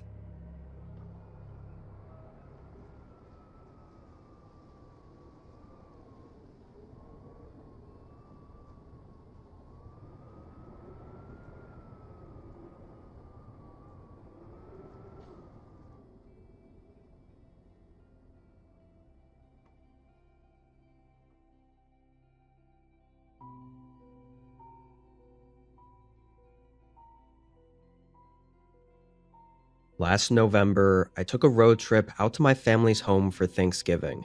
I lived around 20 hours away, which in road trip time is about 3 days of driving comfortably, and 2 days if really pushing it. This drive I'd done before, and hated it every time because of how incredibly boring most of it was. My parents lived on a small ranch that to me felt like the middle of nowhere, so a big portion of the drive was through nothing. Either just plain open fields or vast untouched forests. After hours and hours of the same scenery, it always got painfully boring. The first half of the drive from leaving my city was always alright though. It was on the typical highways that mostly everyone takes if they were headed to or from a major city. However, it was toward the end of my second day of driving that I merged off of that highway and onto, I guess you'd call a side road. It was still a highway, but only one lane, and way less people drove on it, not truckers or anything, and it really only led out to smaller, less distinguished towns. I made it to this part around 7 or 8 in the afternoon, so I wasn't planning to drive too much longer. I hoped there would be a town I could pull off in that had a motel or something. I drove another 2-ish hours. The road was completely dark and empty, just my headlights lighting up the way through the fog. I hadn't seen a single place to pull off and sleep at, so eventually when I found a small gas station, I figured it was better than nothing and pulled in. Now this gas station looked extremely old. It looked like it was just some sort of family-owned place in the middle of nothing. I didn't see a single light in the distance of any sort of town or even houses. However, the gas station's lights were on, and I was able to use the pump to top off my tank. Afterward, I parked in a spot on the side of the building and headed inside to ask if I could sleep for a few hours in their parking lot. When I walked in, a single guy was standing behind the counter, looked maybe 50, and was taken aback by me walking in. Guess customers don't usually stop by this late. I asked him if I could park for a couple hours. He mentioned right away that the station was closing in 15 minutes, and he would be leaving, but that if I was comfortable staying at the empty place overnight, then he didn't mind. I thanked him and bought a couple energy drinks for tomorrow, then headed back out to my car. But I replayed the conversation in my head, and I thought it was kind of weird the way he said, if I was comfortable. It sounded like he was saying I really shouldn't be, or that most people around here wouldn't be comfortable with it. I figured maybe he meant that most people just didn't sleep in their cars, and not that sleeping in my car here specifically is the problem. I got back in my car and laid the seat back, setting an alarm for 3 a.m., which was about 4 hours from then. After 15 minutes, I heard the guy lock up the gas station doors, and his car drive away. I looked around. Now, without the gas station lights on, it was pitch black, and extremely quiet. It was actually kind of eerie, being alone there. I closed my eyes again. Honestly, I'm unsure whether I fell asleep or not, because my eyes were closed and I was trying to for so long, at least an hour or so, when I suddenly heard the sound of tires pulling into the gravel outside of the gas station. They got closer and closer, until I eventually opened my eyes to see what was going on. I felt my heart get a little faster, seeing a dark pickup truck right beside my car. What the hell were they doing here? None of their headlights were on either. I couldn't see the driver, or really anything other than the truck outlined by the darkness around it. But it was facing me, so I felt like there was a chance whoever was in there could see me. I got really uncomfortable and didn't want to take any chances. I quickly put my seat back up, turned my car on, and drove out of there. I hoped it was nothing, but the way it all happened felt really strange. An empty, closed gas station in the middle of nowhere, and a truck decides to pull in with all its lights off and pull right up to my car. Couldn't really think of how that wasn't something bad. Getting out of there and back on the road made me feel a lot safer though. However, I barely got a quarter mile away from the gas station before I hit something in the middle of the gravel road. I only caught a glimpse of it in my headlights before my tire ran it over, and it sounded like a pretty bad hit. I quickly pulled off to the side and looked in my rear mirror, but couldn't get a good enough look, so I put the car in park and stepped out. Again, I noticed how quiet it was outside. Just the cold wind blowing around as I walked down the road and tried to see what it was that I hit. It looked like a large duffel bag, but like really large. And honestly, the reason I was so curious as to get out and look is because it kind of looked like a body bag. Maybe it was just my mind's tendency to always think the worst. But I didn't even get close enough to it before hearing the distant sound of tires pushing through the gravel down the road. I looked up and saw nothing but pitch black as the sound got closer and closer. I ran back to my car and got in. I glanced in my mirror as the sound got even louder before that truck suddenly appeared in my back headlights. Looked like they were going insanely fast, speeding right past the object in the road and suddenly slamming on their brakes and swerving behind my car, abruptly stopping. The front and side door both opened and two men jumped out, but by then I was already flooring it back down the road. I couldn't believe how much my hands were shaking as I tried to call 911. Each time, the call would connect for a couple of seconds, then the line would drop because I had no signal. Thankfully, I don't think the truck continued to follow me though, as I never saw them again.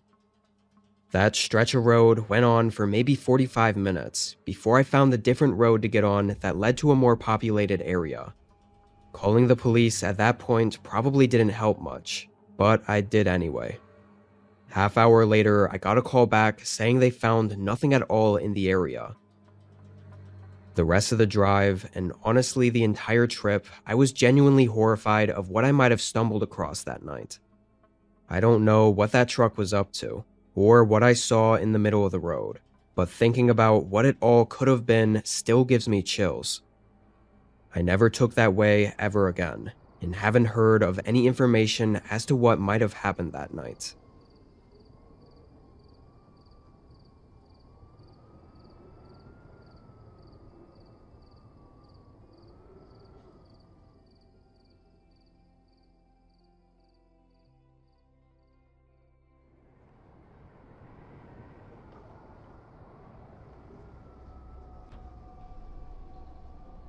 It was snowing on this Halloween. Me and my friend group were all planning to have a big night of trick-or-treating, but with the snow coming down pretty heavily, a lot of their parents wouldn't let them out for too long. To be fair, it usually wasn't this bad in October around here, but for the last week, our city was in the middle of an early snowstorm. Anyway, it ended up being just me and my friends John and Hayden. They were still able and willing to go trick-or-treating. We all put on some heavy snow gear, boots, jackets, hats, all that stuff. Pretty much the only parts of our costumes you could see were the masks we were wearing. We started trick-or-treating. For the first couple hours, there were a decent amount of kids running around doing the same as us. But once the sun got lower, it was basically just us three, walking around in the snow. We continued going door to door, eventually getting up to one of the houses on the corner of the block. There was nothing unusual about it. We went up, knocked on the door, and got candy from the older woman that lived there. But it was when we turned to leave the porch that we walked past a man on the driveway. He had a thick jacket on, and a really creepy mask. More creepy than the typical ones you see, as this one looked kind of realistic, even having long black hair attached to it, draping over his shoulders. Hayden said he recognized the mask as Momo, which if you were around on the internet about a decade ago, you've probably heard of it. It's unsettling to say the least, but definitely not something most younger kids would be comfortable with seeing, even on Halloween. We all noticed him and felt really weird about it. The man wasn't walking up or down the driveway.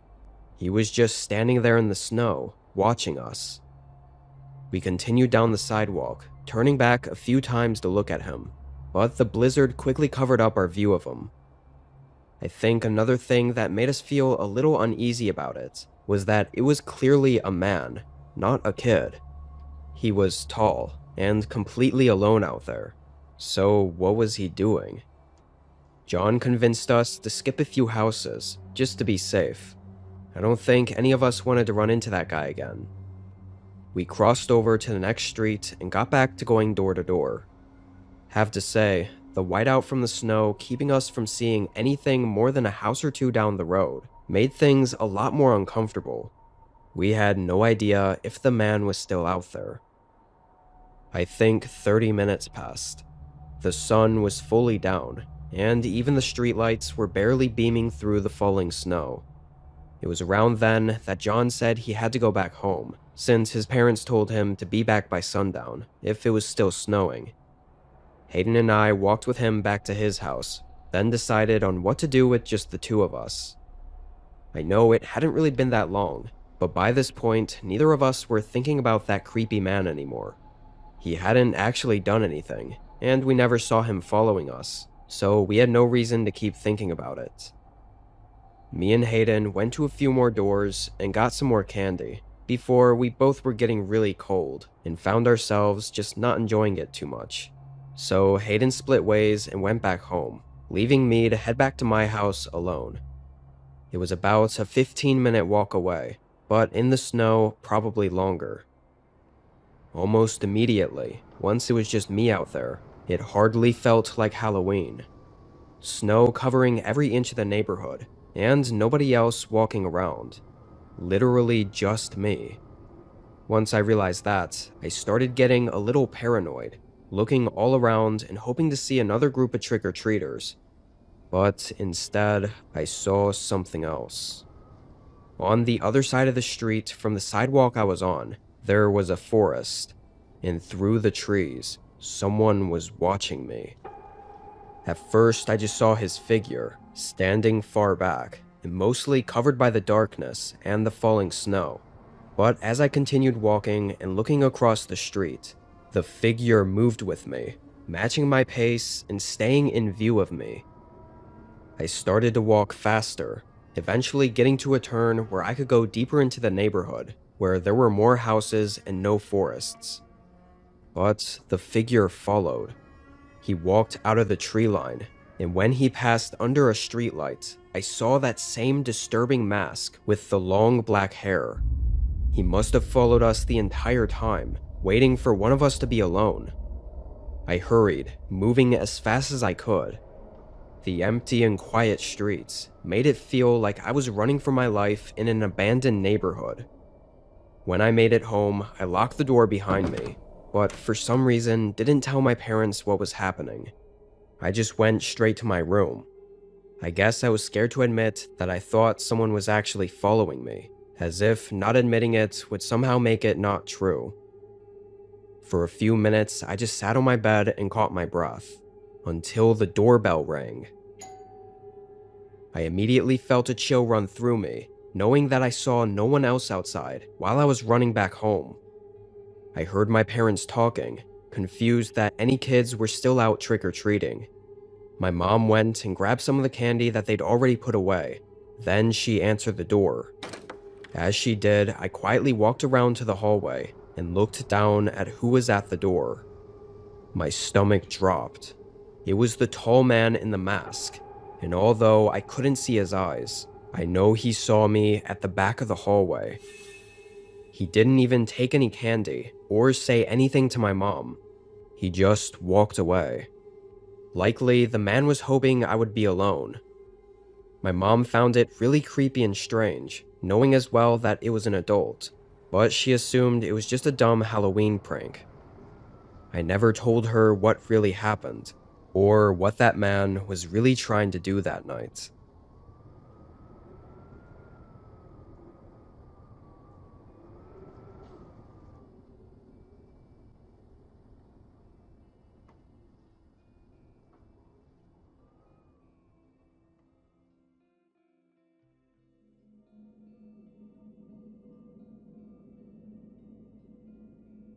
Where I live, around Halloween, it always gets pretty cold.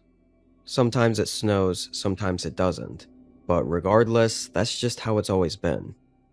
This year, on Halloween, it had snowed pretty heavily overnight, and by the time trick-or-treat hours had started, it began snowing again. There weren't too many crowds out because of it. I was just chilling inside at home, handing out candy whenever someone did come by, and watching TV by the fireplace to pass the time.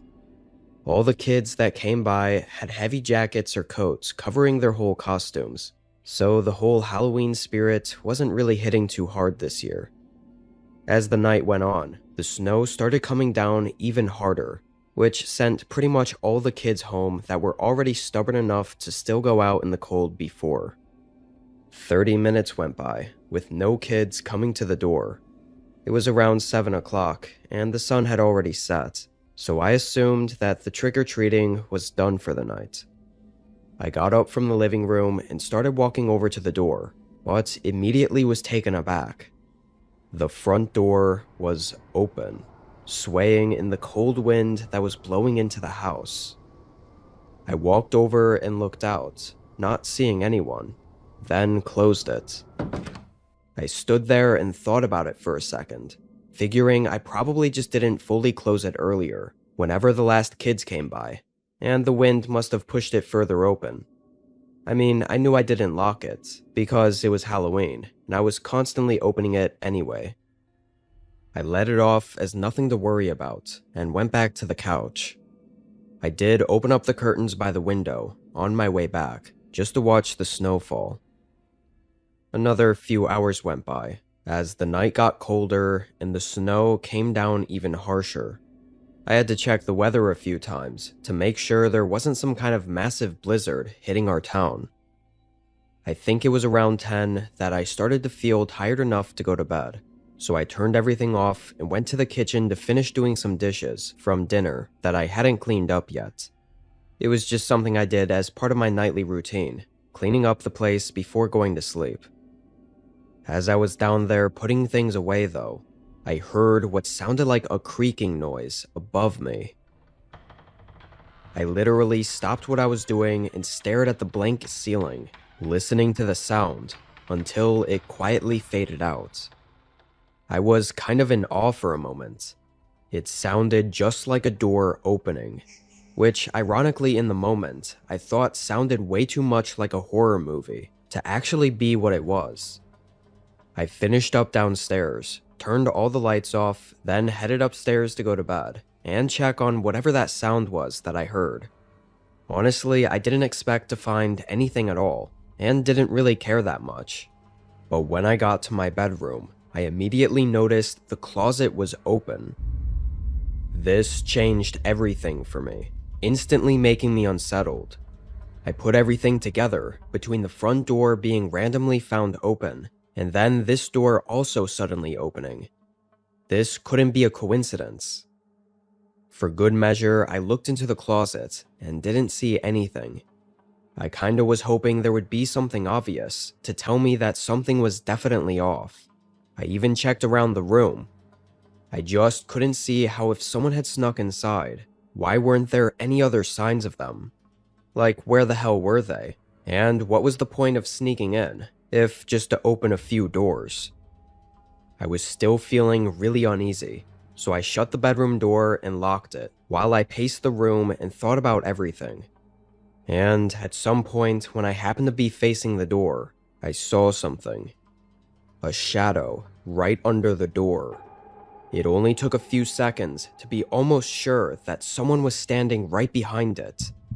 I tried not to move or make any sounds, even though, looking back, whoever was behind that door obviously knew I was already in there. I guess I just didn't want them to know that I knew. I must have stood there frozen, staring at the shadow under the door for an entire 2 or 3 minutes. I wanted to call the police, but didn't want them to hear me, which left me just unsure what to do. I think it was actually because I didn't move or make any noise for so long though, that whoever was behind there must have realized something was wrong and that I was probably onto them. because the doorknob slowly turned a few times, clicking against the lock. Then the shadow moved away from the door. Maybe they recognized I could see the shadow under the door. I don't know. But after that, I waited for probably 10 minutes straight. I didn't hear anything else or see anything. I had no idea if the person was even still behind the door, let alone in my house. Eventually, I had to call the police, but still tried to be quiet. It seemed like the intruder had left, though, because cops walked in and didn't find anyone else in the house. The whole thing is really just a terrifying mess. I can't even imagine what would have happened if I didn't close and lock the door when I did. Even a few minutes later would have changed everything about that night. Obviously, because I never saw the intruder, I had no info to give the police aside from some possible suspects, like crazy exes or whatever, which I didn't really have. There's no saying who it was or what they were going to do.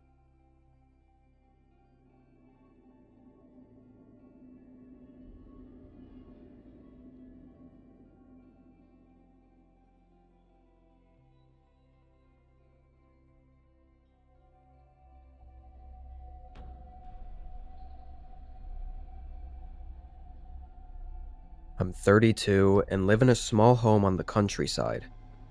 This night was pretty much going normally, up until just before bed.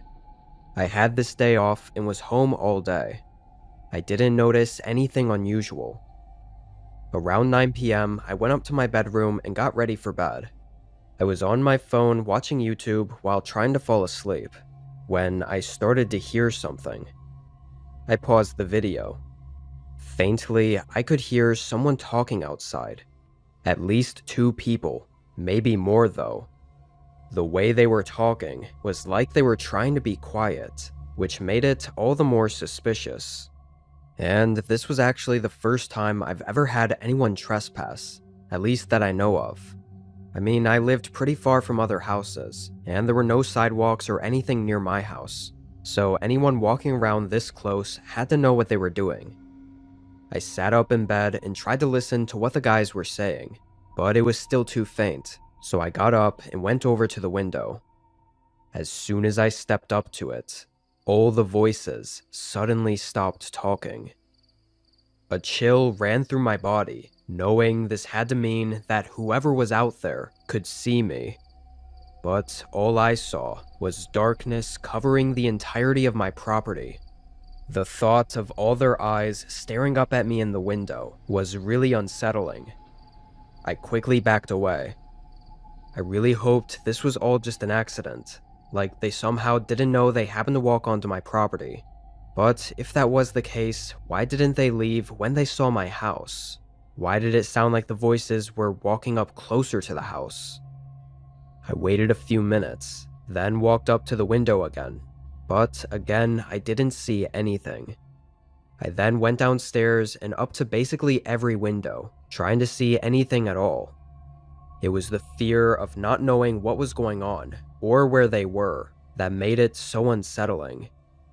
I think it was probably 30 minutes after initially hearing the men outside that I decided to risk opening the front door to get a better look and listen. I turned on the light, opened the door, and stepped onto the porch. After a few seconds, I stepped a bit further from the door. I didn't hear anything but the wind and the soft sound of crickets in the distance. And past the light, it was way too dark to make out any shapes of trees or anything. But as I stood out there, an overwhelming feeling came over me. My eyes started shifting all around, and I became very paranoid. It was like I could sense multiple eyes looking at me from somewhere.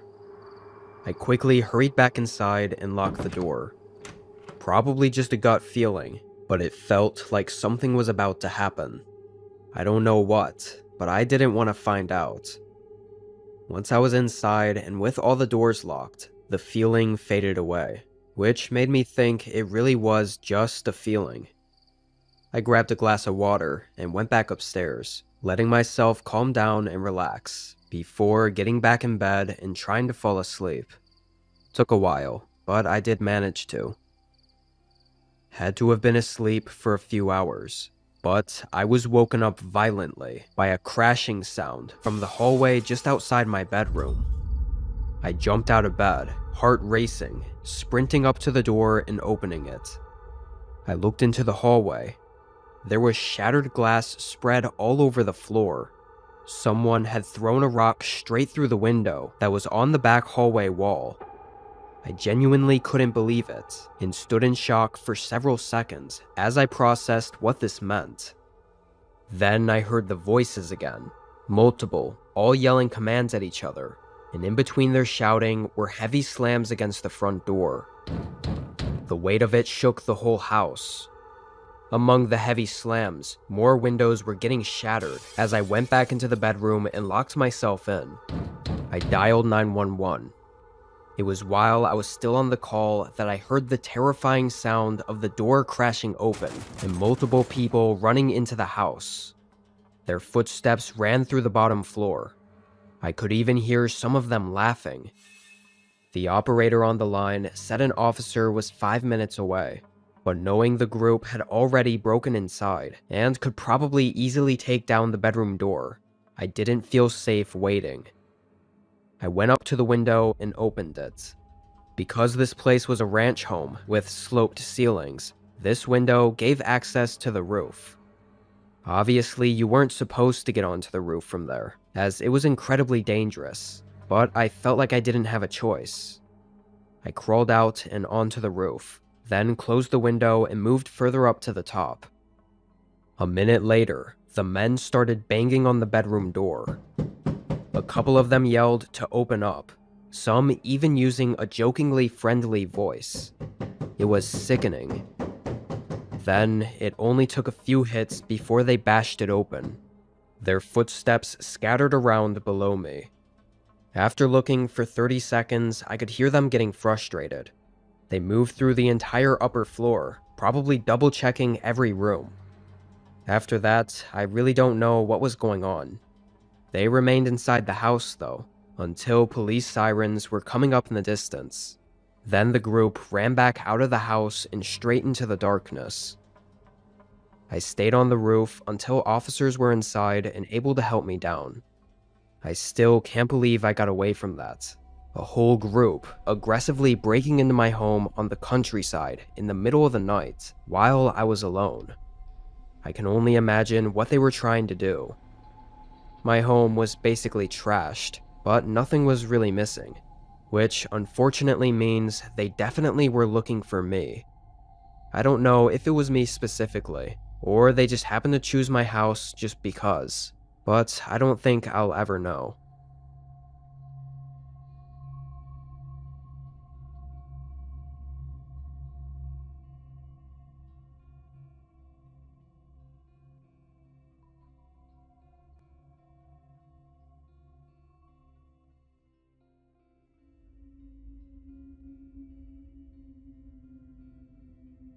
I used to work the night shift at a small shipping warehouse right outside of town. It wasn't a big place, just a long concrete building with 3 loading docks, a tiny office, and endless rows of metal shelving. Most nights, it was only me and 1 or 2 other guys, but the company cut hours during the slow season, so for a few weeks I was completely alone from midnight to 6 a.m. I didn't think much of it at first. I guess the peace and quiet was nice, and the job was easy enough.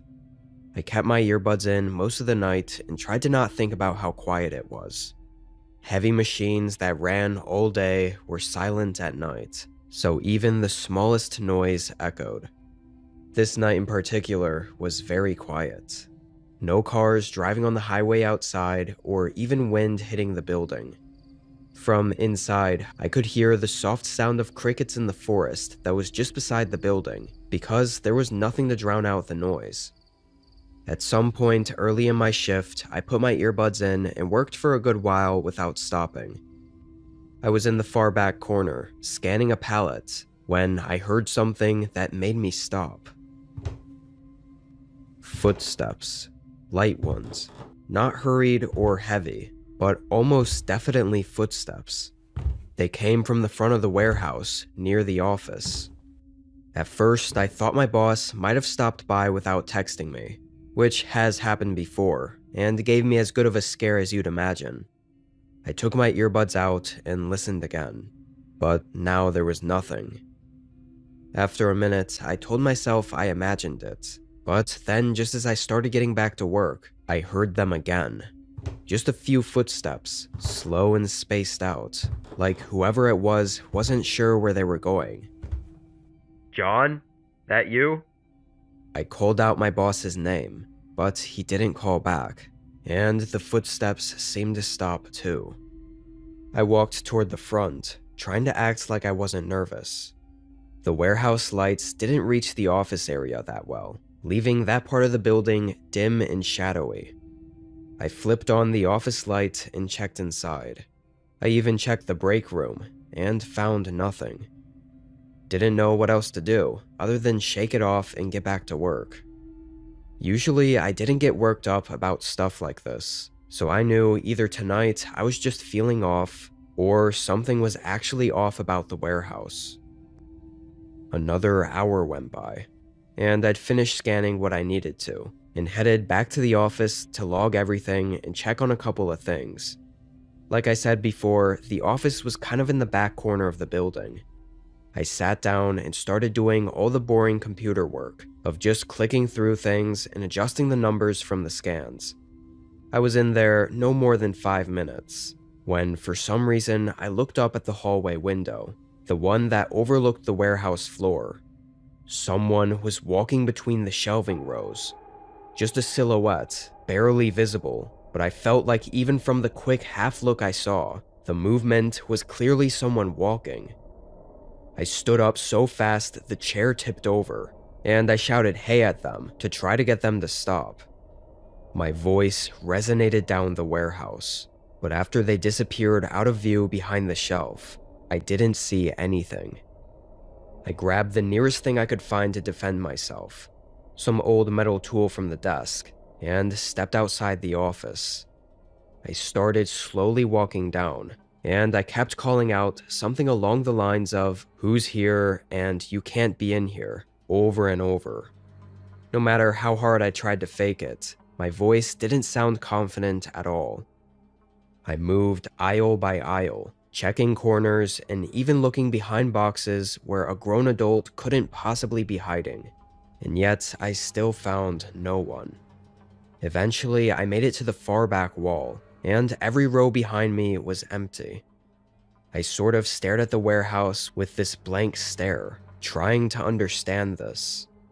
The only other place I could look were the couple side hallways that I guess if it really was a person I saw, they could have snuck into, but I felt like I would have heard the heavy metal doors opening and closing.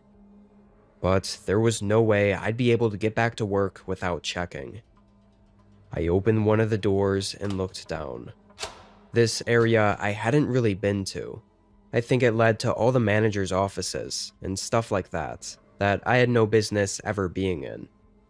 I didn't see anyone though, so I turned around and let the door start closing behind me.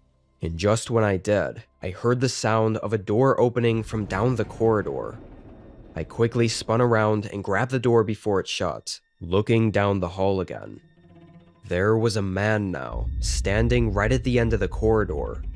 He looked early 20s, but not like the normal young guy you usually see.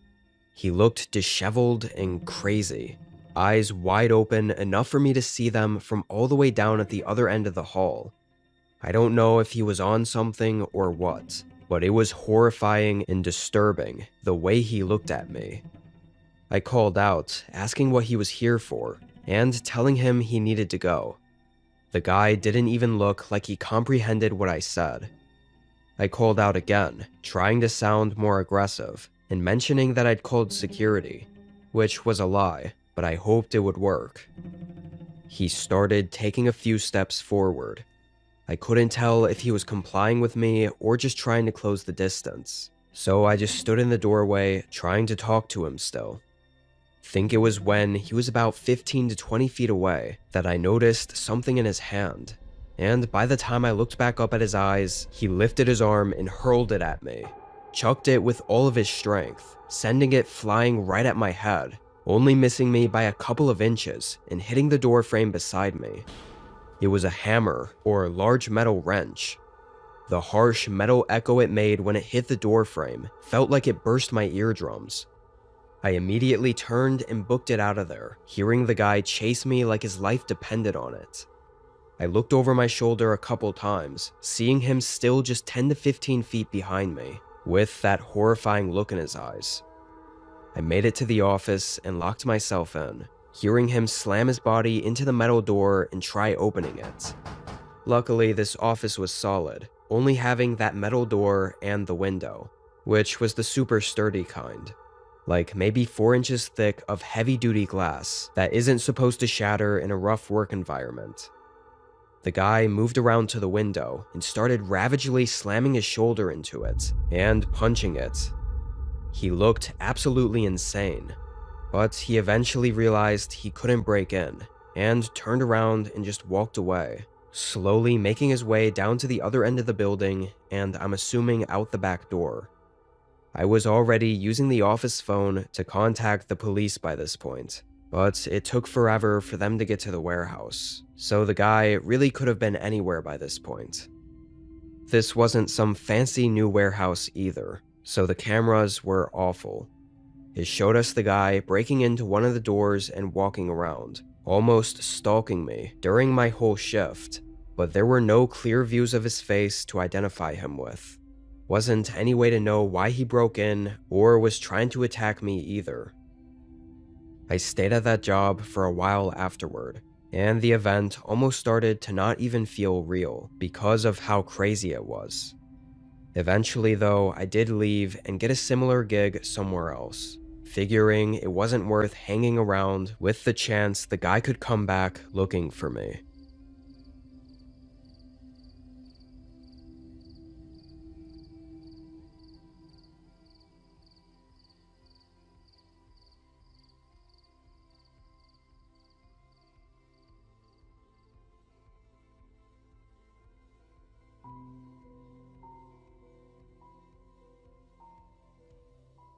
I was 18, still living with my parents, but because I was old enough, they could leave me home alone without it being a problem.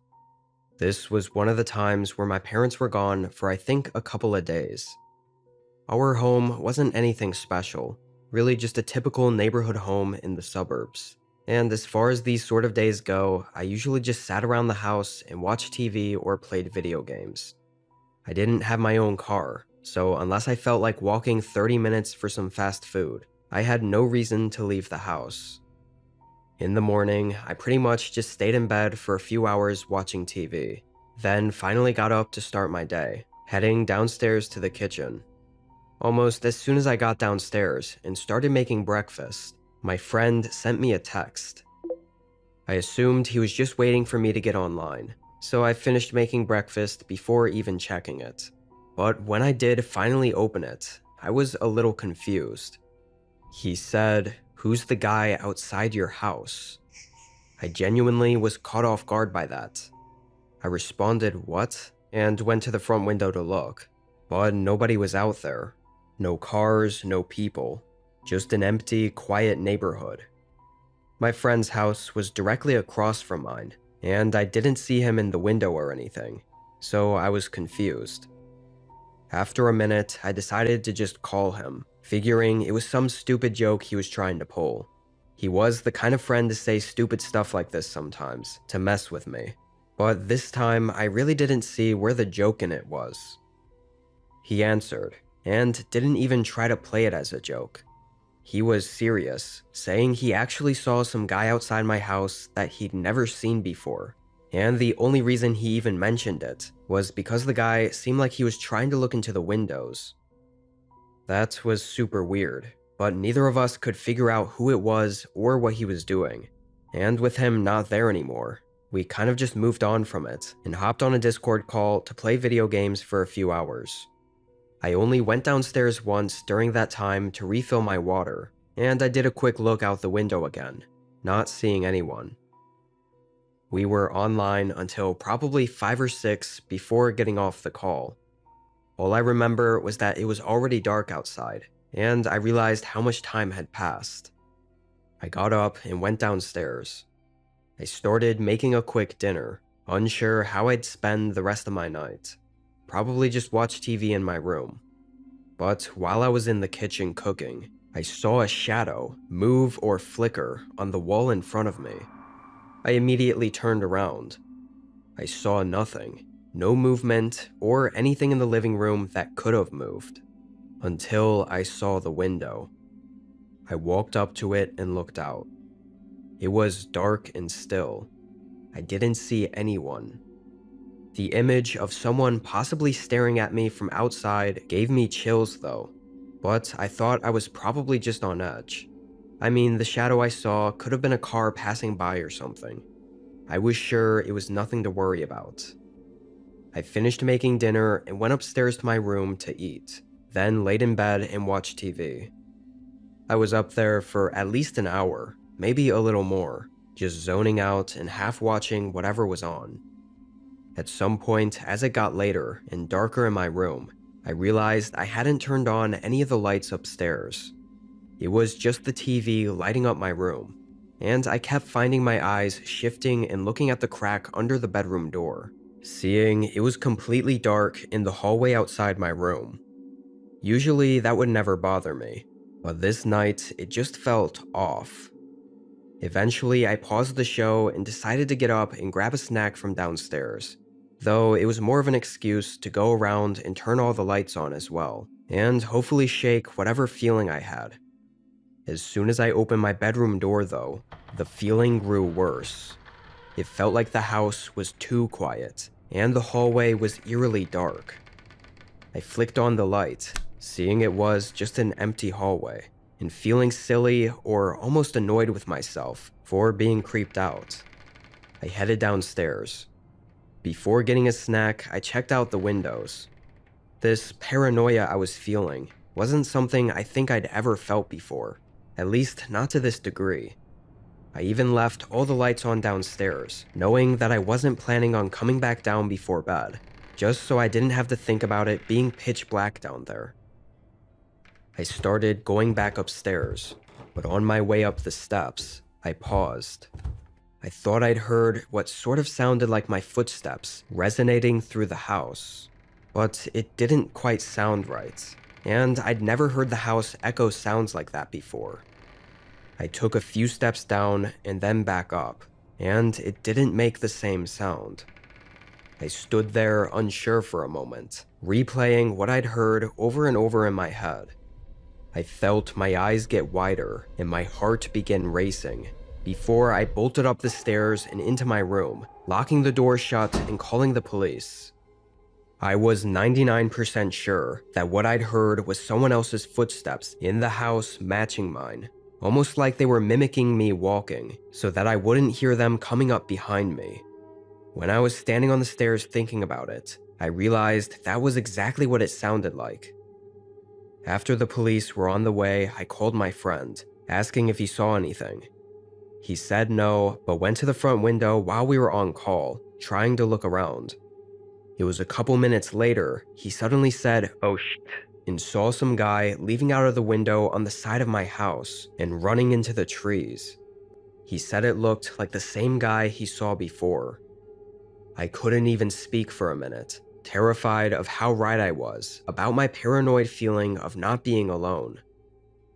When police made it, I stood outside with them while they did their whole investigation. My friend also came out and talked to them. It didn't lead to much though, aside from the promise to search for the man and follow up if there's any leads. They did, however, compare it to a similar incident from a couple weeks ago in a nearby neighborhood, where a kid was also home alone and some guy was creeping around outside, eventually coming up to the window and trying to convince the kid to let him in. In both cases though, it isn't really clear what he was plotting. Kidnapping is the obvious answer, but he didn't seem to have a car, so dragging a kid kicking and screaming out of a house didn't seem likely to me. I don't know what was going to happen that night, and I never found out. because the guy is still out there, probably still creeping around and stalking someone without them knowing it.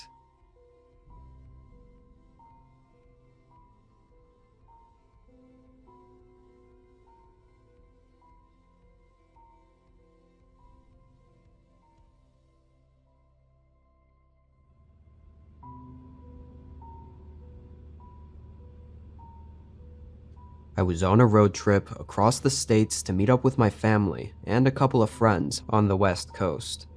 On the way there, I booked a cabin to stay at just for the night. Plan was to only be there for 10 to 12 hours. Basically just eat dinner, shower, and sleep. Then head back onto the road first thing in the morning.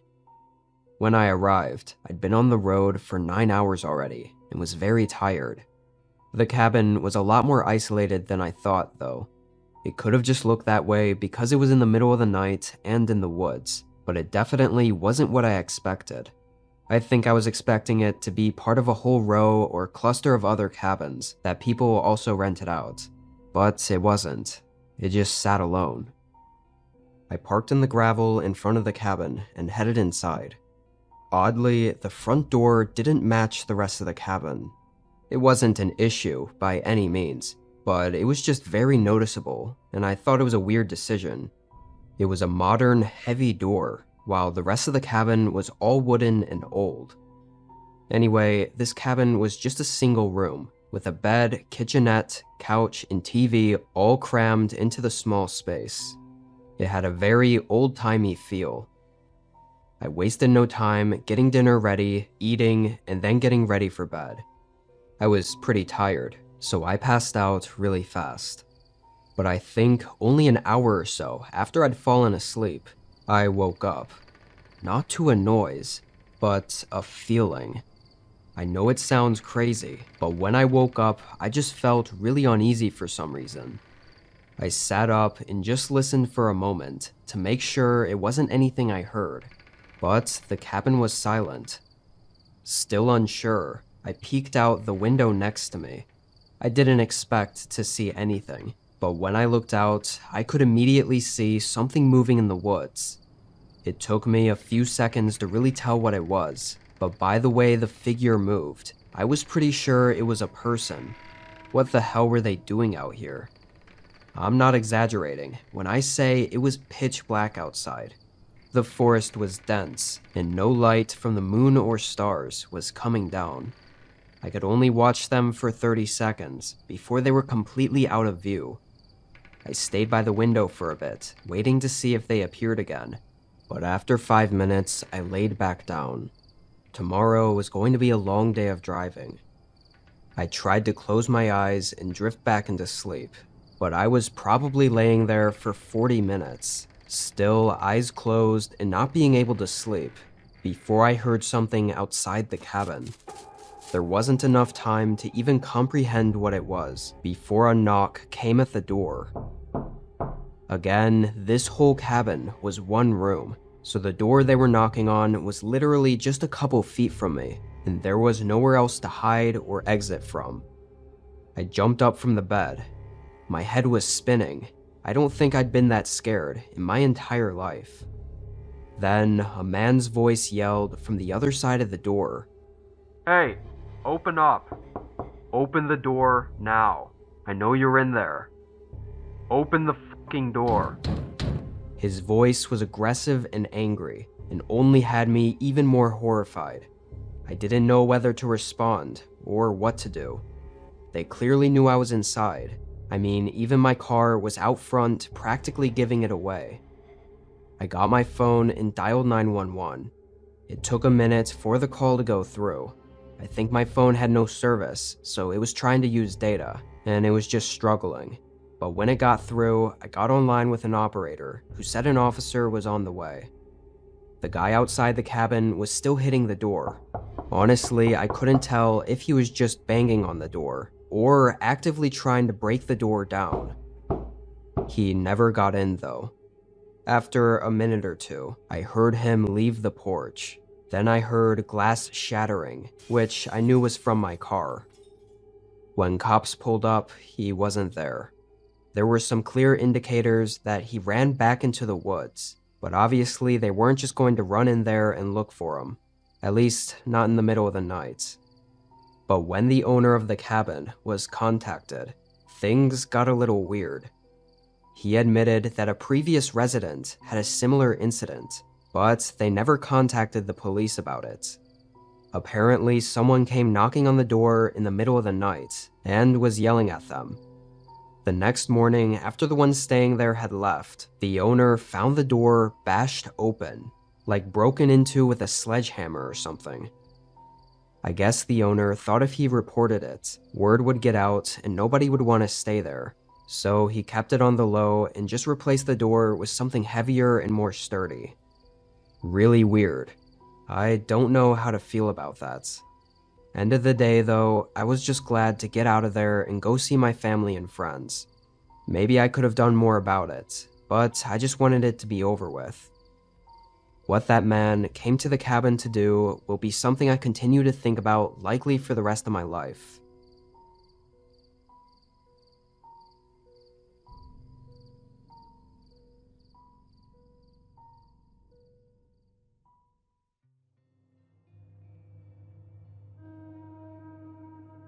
I worked at a gas station from 2018 through 2020. Not the best job I've had, but it worked for the time being. As far as my shifts, I always tried to get my manager to schedule me for the overnights. I knew it'd be less work and I'd be alone. The first year, I did mostly regular shifts though, but on my second year, he finally started giving me overnights. I will say, although I was right about it being less work and nice to be alone, I didn't take into account just how boring it'd get. The business really slowed down past 10 p.m. Like, nearly nobody came through, and if they did, it was just to get gas outside, so I'm not kidding when I say I didn't have to do anything. I found myself doing whatever possible just to pass the time. Sometimes I'd even go outside and walk around the parking lot, completely out of boredom. Anyway, this night I assumed was gonna be like every other. By 12 a.m., I was looking for something to keep my mind busy. I thought emptying the trash by the gas pumps would be a good distraction, at least for a few minutes.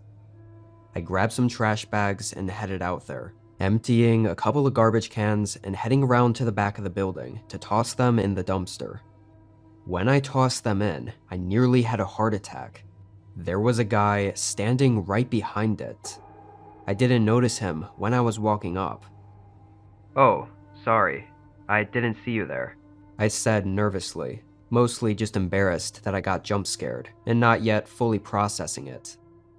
The man didn't respond and just kind of stared at me with this weird, emotionless gaze. As I walked back to the front, I realized how weird it actually was that he was behind the building near the dumpsters. He didn't look homeless or anything, so what could he possibly be doing back there? I looked back a few times as I emptied the other garbage cans, then a little more cautiously went back to throw them out. But the man was gone, didn't see him anywhere. I tossed out the rest of the trash and went back inside. Maybe it was irresponsible of me, but I really didn't think it was all that concerning. There were other shops around the block, open late, and even a nearby bar that sometimes people walk to and from and pass by the gas station. I thought that's probably where he came from, and I just saw him at a weird timing while he was taking a shortcut behind the building. Or maybe he was just a drunk being a drunk. I pulled my phone out and checked the time. 12:15. I leaned on the counter and tried to think of something else to do, but my train of thought was interrupted when I saw something in the corner of my eye.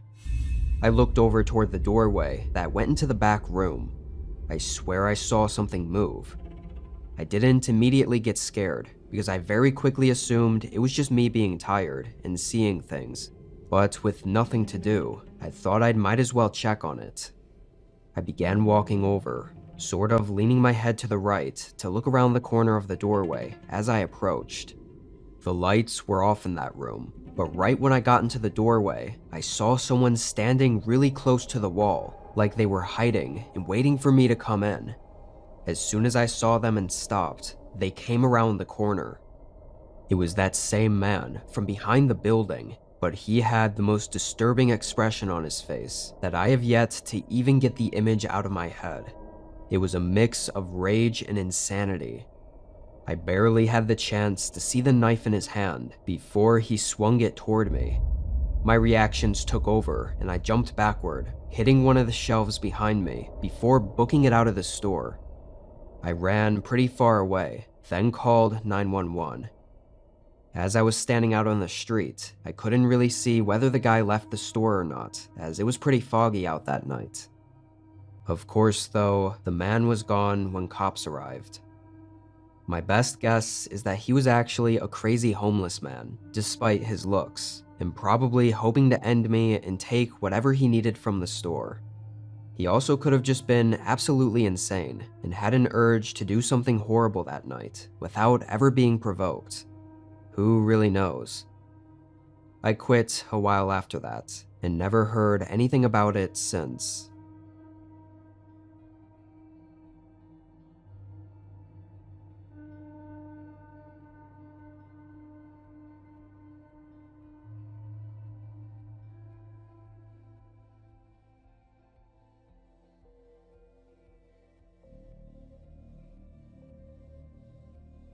I was chilling at home this night, just like any other.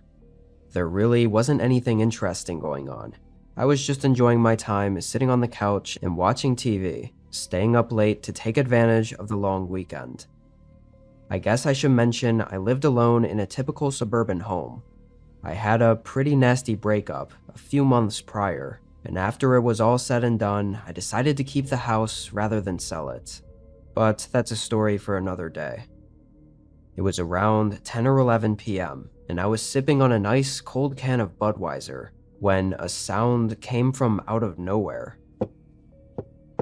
It sounded like a knock, but not from the front door, which still wouldn't have made sense at this time of night, but it was from behind me, like in the back of the house. I left the TV running and walked around to see what it was. To me, it sounded like something tapping on a window, but that had to not be right, so I assumed it was maybe something falling over. I walked through the hall and peeked my head into the family room, and then the kitchen, but there was nothing to see anywhere, so I just went back to the couch. I might be a little less cautious than the average person, because I really thought nothing of it. Like, I didn't care whatever it was, because it had to be nothing important. I stayed on the couch for a while, still just drinking and chilling, before I heard it again. Tapping on a window. After hearing it that second time, I was almost certain that that's what it was. I got up and went around to the other rooms again. This time, though, something was immediately off. One of the windows in the back of the room was open, and so was the basement door. If it were one or the other, I probably could have thought my way out of believing someone broke in, but both suddenly being open, and with the sounds I'd been hearing, I knew it was too much to be nothing. Now, I know how stupid of a decision it was, but at the time, I felt like I had to check the basement. I think the alcohol gave me some poor judgment, and to be honest, I was a pretty big guy with a big ego, so I wasn't about to run out of my house and let someone else get away scot-free. I looked down the dark and empty staircase for a moment. Somehow, there wasn't any sound coming from down there. I took a few steps down the creaky stairs and flipped on the dim lighting. Since moving in, I don't think I'd ever gone into the basement at night. I just never had a reason to. It was unfinished and kinda useless, so when I got to the bottom, I was caught off guard by just how little I could see. The lights barely did anything.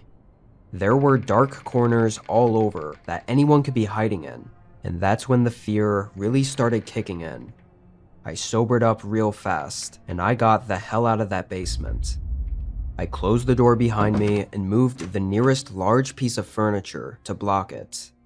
I called the police, and by some odd chance, an officer happened to be just on the other side of the neighborhood. He got there quick, coming in with a flashlight and his gun drawn as he searched the basement. Didn't take him but 10 seconds to find a man crouched down in the dark corner right next to the stairs. I must have been just 3 or 4 feet away from him when I was down there. The man was armed, too, with a large kitchen knife. Thankfully, he didn't fight the cop, though, and went down easy. As far as why he broke in, it beats me. The man said he was just trying to shelter from the elements, which made no sense because it was pretty decent weather outside, and from what they could find, the man wasn't even homeless. He had an apartment downtown and a regular job. That was probably the closest I'd been to having my life cut short, and it's really disturbing how completely out of nowhere it would have happened, and for no known reason. Guess this is a lesson to never let your guard down too far, even on a seemingly uneventful night.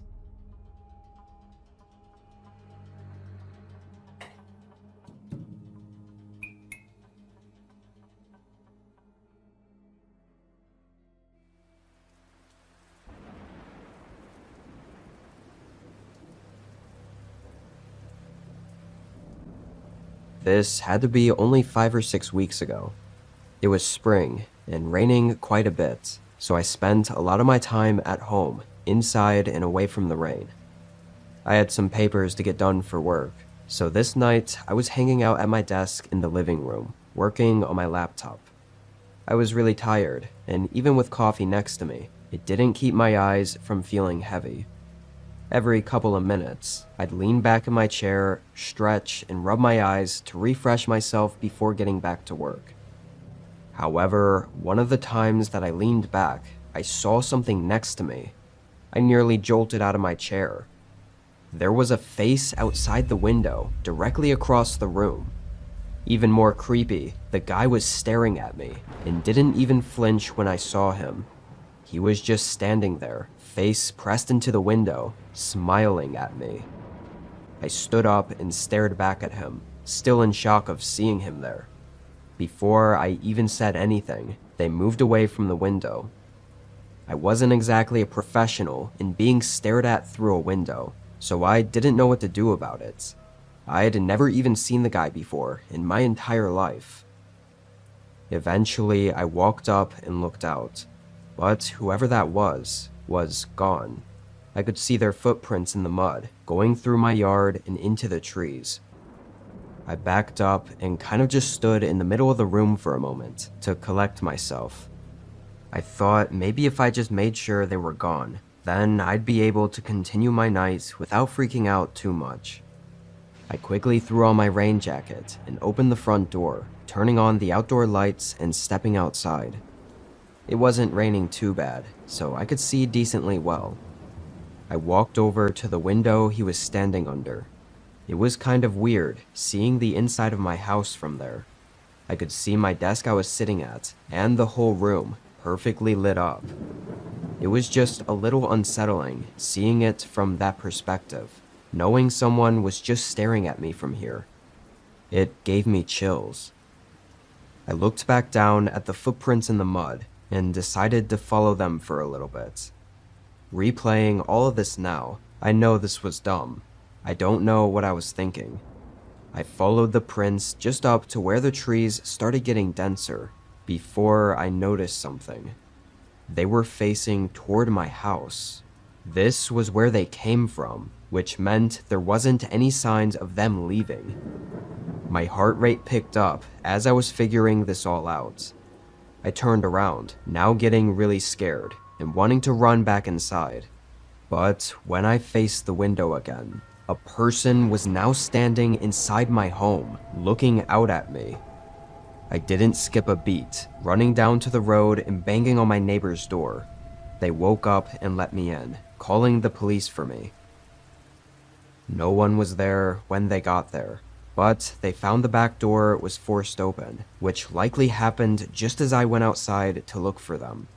Had I stayed inside and been face to face with that sick man, I don't even know what he would have done.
In 2016, I made a trip down to my father's old cabin.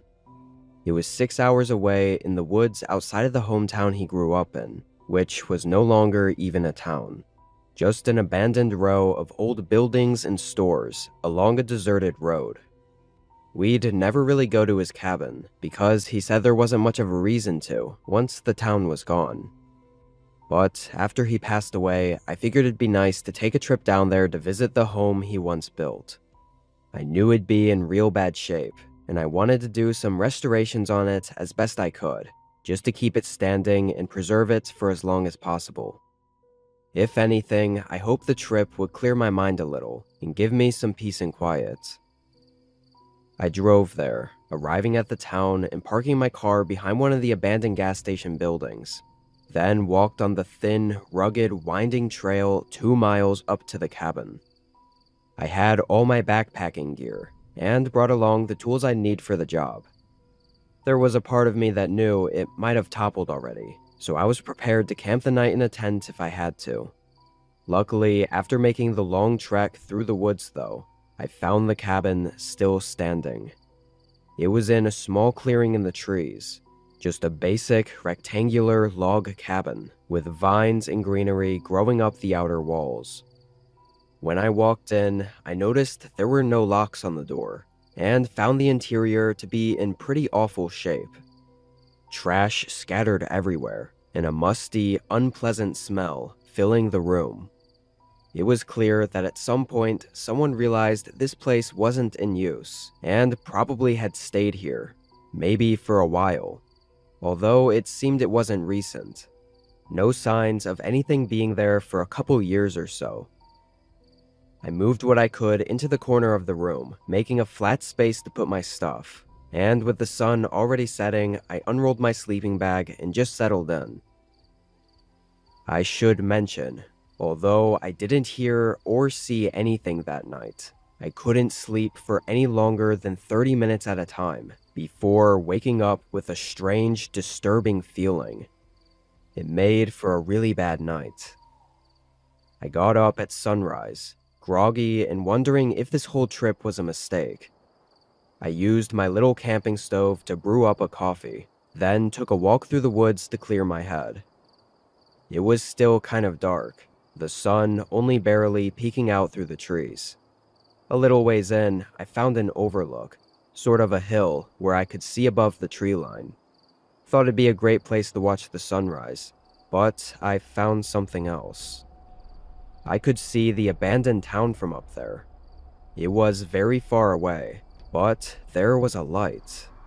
Looked like it was from a window in one of the buildings.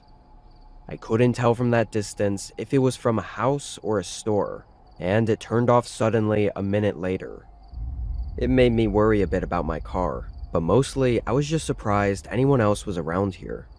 Likely, it was just some urban explorers checking out the town, and nothing to worry about, although it was a really big coincidence. I sat on the hill for an hour watching the sun come up, then walked back through the woods to start working on the cabin. First thing was to reseal and clean up the outside. I will say though, the whole time I was out there working, I kept getting that feeling, the one I had during the night. Every time I looked back at the woods, this eerie sense loomed over me. It took me a bit to really understand what it was that I felt, but eventually I managed to grasp what I think it was. I felt like I wasn't alone. I kept working, but constantly looked over my shoulder. The possibility of anyone else being out here was genuinely impossible. The abandoned town, sure, but here, some random woods with nothing but a decaying cabin. I thought I must have been on edge for reasons that were beyond me. Once the sun was going down, I headed inside, testing out the old wood stove. These things seemed to be undying, as it fired up no problem and warmed up the cabin. I sat near it and just watched the flames, listening to it crackle as I thought about everything. My dad, this trip, just life in general. But sometime later in the night, the crackles in the flame were suddenly accompanied by a similar sound. cracks and crunching coming from the front of the cabin. I turned my head and listened. I only managed to realize it wasn't a wild animal and was definitely a person just as they got up to the front door. The wood stove suddenly felt like it was 1,000 times louder, preventing me from intently listening to whoever the hell was outside the cabin. Then they knocked and called out a name that made my whole world stop for a moment. The man called out my dad's name. It felt like it just took hold of me, making me stand up and walk up to the other side of the door in complete shock. How did he know my dad? I couldn't resist calling out and asking who he was. The man outside hesitated. I think he knew after I spoke that I wasn't my dad. I'm an old friend of the man who built this cabin. Was hoping I'd get to see him again. The unknown man spoke. I got a little closer to the door, the urge to open it and have someone to talk to about my dad, to hear stories and everything. But still, something kept me from opening it. Why was he even here? I asked, and the man said he lived in that old town. After thinking for a second, I decided to share that I was the son of the man he was looking for, my dad, and he had passed away. The man behind the door paused. I'm real sorry to hear that, kid. Wish I could have seen him one more time. Initially, it felt nice to hear that, but I quickly sensed something was off about the way he said it. Something in his voice. It wasn't the sadness I was expecting from someone who just found out they lost a friend. Before I could say anything, and almost like he knew I was thinking too hard about it, the man continued talking. Why don't you open up and we can have a chat? It's real cold out here, son. Would be nice to share that fire. Although he talked very slowly, I sensed an urgency or a lack of patience in his voice. Something in me felt he wasn't being truthful, that maybe he wasn't who he said he was. Sure, he knew my dad's name and was in the town he used to live in, but how did I know he was really a friend of his? Still, as I was thinking, I couldn't find what words to say next, and in my pause, the man asked again for me to open up. He knocked on the door again, a little harsher. His voice grew less kind and more demanding. I took a few steps from the door, backing away. Kid, open the door. You gonna let me die out here in the cold? That what your father would want from you. My heart began pounding as I dug into my backpack for my hunting knife. The man continued hitting the door and yelling subtle threats, discarding the fake identity of being a kind, harmless friend. This went on for much longer than I could keep track of. It felt like it never ended, some continuous nightmare. But suddenly, the man punched the door in anger, and it was followed by the sound of his footsteps walking away, going back into the woods. I stayed up all night, mind racing as I waited in fear. But when the sun came up, and with no signs of him around, I hurriedly packed my bag and ran from the cabin. I got really lucky, finding my car untouched, still well hidden behind the crumbling gas station. I fled from the town and drove non-stop back home. I was hoping with that trip I'd get some answers, or come to terms with everything, but honestly, I'm just left with more questions. I realized I never even really knew why my dad moved away from there. I guess I assumed it was because the town was dying off and everyone else was leaving, but now I think there was probably more to it. And maybe there were other reasons that he'd never brought me back to his cabin. I don't know why that man was still around there, or what he really wanted from me, or how he even knew my dad at all. But something tells me he didn't have any good intentions that night. Had I let my emotions get the better of me, and opened the door to invite him in, I genuinely don't think I ever would have made it out of that town.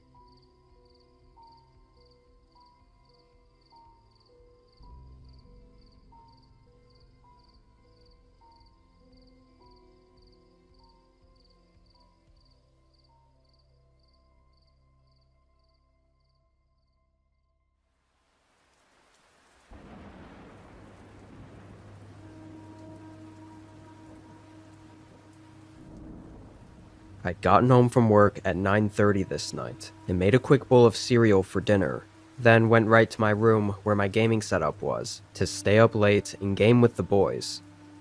They all worked later shifts too, and I guess were running a bit late, so I sat there and finished my food, then started gaming without them while I waited for them to get online. In the middle of a game, my phone started ringing. I checked it, thinking it was one of my friends, but it was just some random number. I let it ring through, but just a few minutes later, my phone rang again, and it was the same number. I actually found this to be really weird, because usually scam calls don't call immediately, twice in a row. At least, not from the same number. I declined it, but as you could have guessed, they called back right away for a third time. Figured there was no way this was a scam, and had to be a friend using a different phone or something. I picked it up, but didn't say anything at first, waiting for them to speak. But after a few seconds of silence, I said hello. Still, no one responded. I knew it wasn't a dead line though, because I could hear wind in the background. Someone was definitely on the other end of the line. I hung up after 15 seconds, getting kinda creeped out. A few minutes later, my buddies got online, and of course the first thing I asked them was who was messing with me. At first, they pretended like it was them, but they were clearly just joking around, because they actually had no idea what I was talking about. They agreed it did sort of seem like a prank call, but at the same time, what kind of prank is it just to call and not say anything? We left it unknown and just started gaming. Oddly, as soon as I was on call with my buddies, the calls stopped coming in. Couple hours went by, and I'd entirely forgotten it ever even happened. At 2 a.m., we finally decided to call it for the night. We hung up the call, and I stayed at my desk for a minute, when suddenly I felt my phone vibrate. I looked over and saw it was a text. Before even unlocking my phone, I saw the text was from the same number that was calling me, and that it was a picture. I opened my phone and clicked on the image. My stomach tightened, and I could feel the blood rush from my face. It was a picture of me gaming at the desk, taken from right behind me just moments ago. I spun around and looked. No one was there. The only slight relief I got was seeing the window right there, and thinking that at least whatever the hell this picture was, it likely wasn't taken from someone inside my house. I hurried up to the window and looked outside. There wasn't anyone in sight. I made sure the window was locked, then closed the blinds. I went back to my desk, still feeling really unsettled as I stared at the picture still up on my phone. I knew how serious and insanely creepy this was. I saved the image and quickly sent it in the group chat with my friends, praying it was somehow one of them pranking me. But none of them even joked this time. They were all telling me to get out of there or call the cops. I felt my heart start pounding as I quietly opened my bedroom door and looked out into the rest of my home.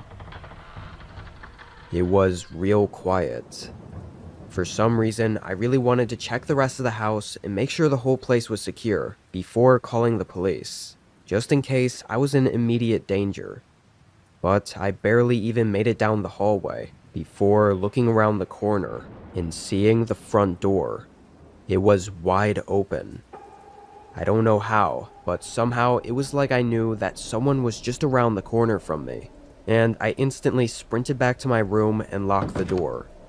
Immediately, footsteps came from down the hallway, but he walked slowly, stepping right up to the other side of the door, and then knocked on it. I saw the door handle move, then he knocked a few more times. He never spoke a word. I started a call with the police, but this whole thing didn't last more than 30 seconds. The man behind the door suddenly backed away, and I'm assuming just left the house. A few officers came by and did their investigation, but I didn't get the answers I hoped for. The number he called and texted with was a burner phone, didn't link to a name or anything, and I never actually saw the man, or had even a single hint as to who it was, or why any of it happened. Even now, I can't help but get paranoid sometimes, because what's stopping him from coming back and doing the same thing again?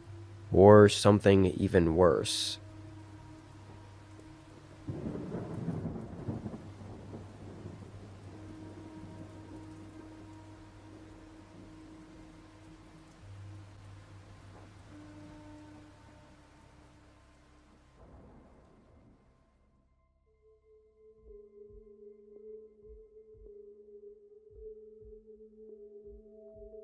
I'm 26 and live in a townhome in the far suburbs of a small city. I work closing shifts, usually getting out at 10 or 11 p.m., and spend most of my time at home staying up late and gaming all night with my buddies. It was sort of the same thing over and over every day. But a couple months ago, I was having a pretty stressful week at work, and wasn't in the mood to really hang out with my buddies that night, or even hop online with them. But I also couldn't sleep. I stayed up until 2 a.m. being bored and watching YouTube, before deciding to take a break and go for a walk. I didn't go for many walks, although every time I did, I always found it to be calming and enjoyable, so I don't know why I didn't go more often. Especially at night when nobody else was out. It felt like I had the whole town to myself, which in this context sounds a bit eerie, but I liked it. Or at least I used to. I grabbed a hoodie and locked up my place, then started walking. I had no plans of how long or far I'd go, but I started out by going the way I typically went, which left the townhomes area and went into the neighborhood with regular houses. None of us living out here had it great though, so all the houses were older and not so special, and mostly crowded together. Still better than walking around the townhomes though. As I walked, it felt like the whole town was asleep. Every house was dark and quiet, and there weren't any sounds at all. For the first little while, I found it very peaceful, just what I needed to de-stress. But as I continued walking down the street, I realized I hadn't ever turned. Like I'd just been walking straight the whole time, which brought me even further to the outskirts, and the street very abruptly turned into a thinner road, leading to much more spread out houses in a very wooded area. Since none of their houses had lights on, except for the occasional porch light, I couldn't even really see them, as they were so well hidden in the trees, past the dim lights above the road. It was a much different vibe than where I was just walking, but I was interested enough to keep going. I got maybe half a mile in, when suddenly I heard a scream. It was a male voice, and it wasn't a scream like they were calling for help. It sounded more like a scream to get someone's attention. It was hard to say for sure though, and with no other noises, their voice echoed through the whole forest, almost sounding like it was coming from all directions. I stopped after hearing it, and didn't see anything. After 30 seconds of waiting, I continued walking. Didn't know what that was, but I knew I'd never be able to figure it out, so I just didn't bother even trying to. Even aside from the scream I heard, the street I was walking down gave me a slightly uneasy feeling the further I went down it. The streetlights felt like they got dimmer and further apart, and the houses that I could see looked a lot older and more deteriorated. They looked neglected and honestly not even lived in. Even the road was getting more disheveled, like no one ever used it anymore. I knew this side of town wasn't in the best shape financially.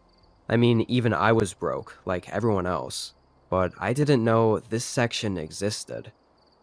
The more I looked at all of it, the more I started to think it really was a fully abandoned neighborhood, which made me really uncomfortable walking around there in the middle of the night. And then I heard that scream again. It was almost the same as the last one, but it sounded closer, and I was almost sure it was from behind me.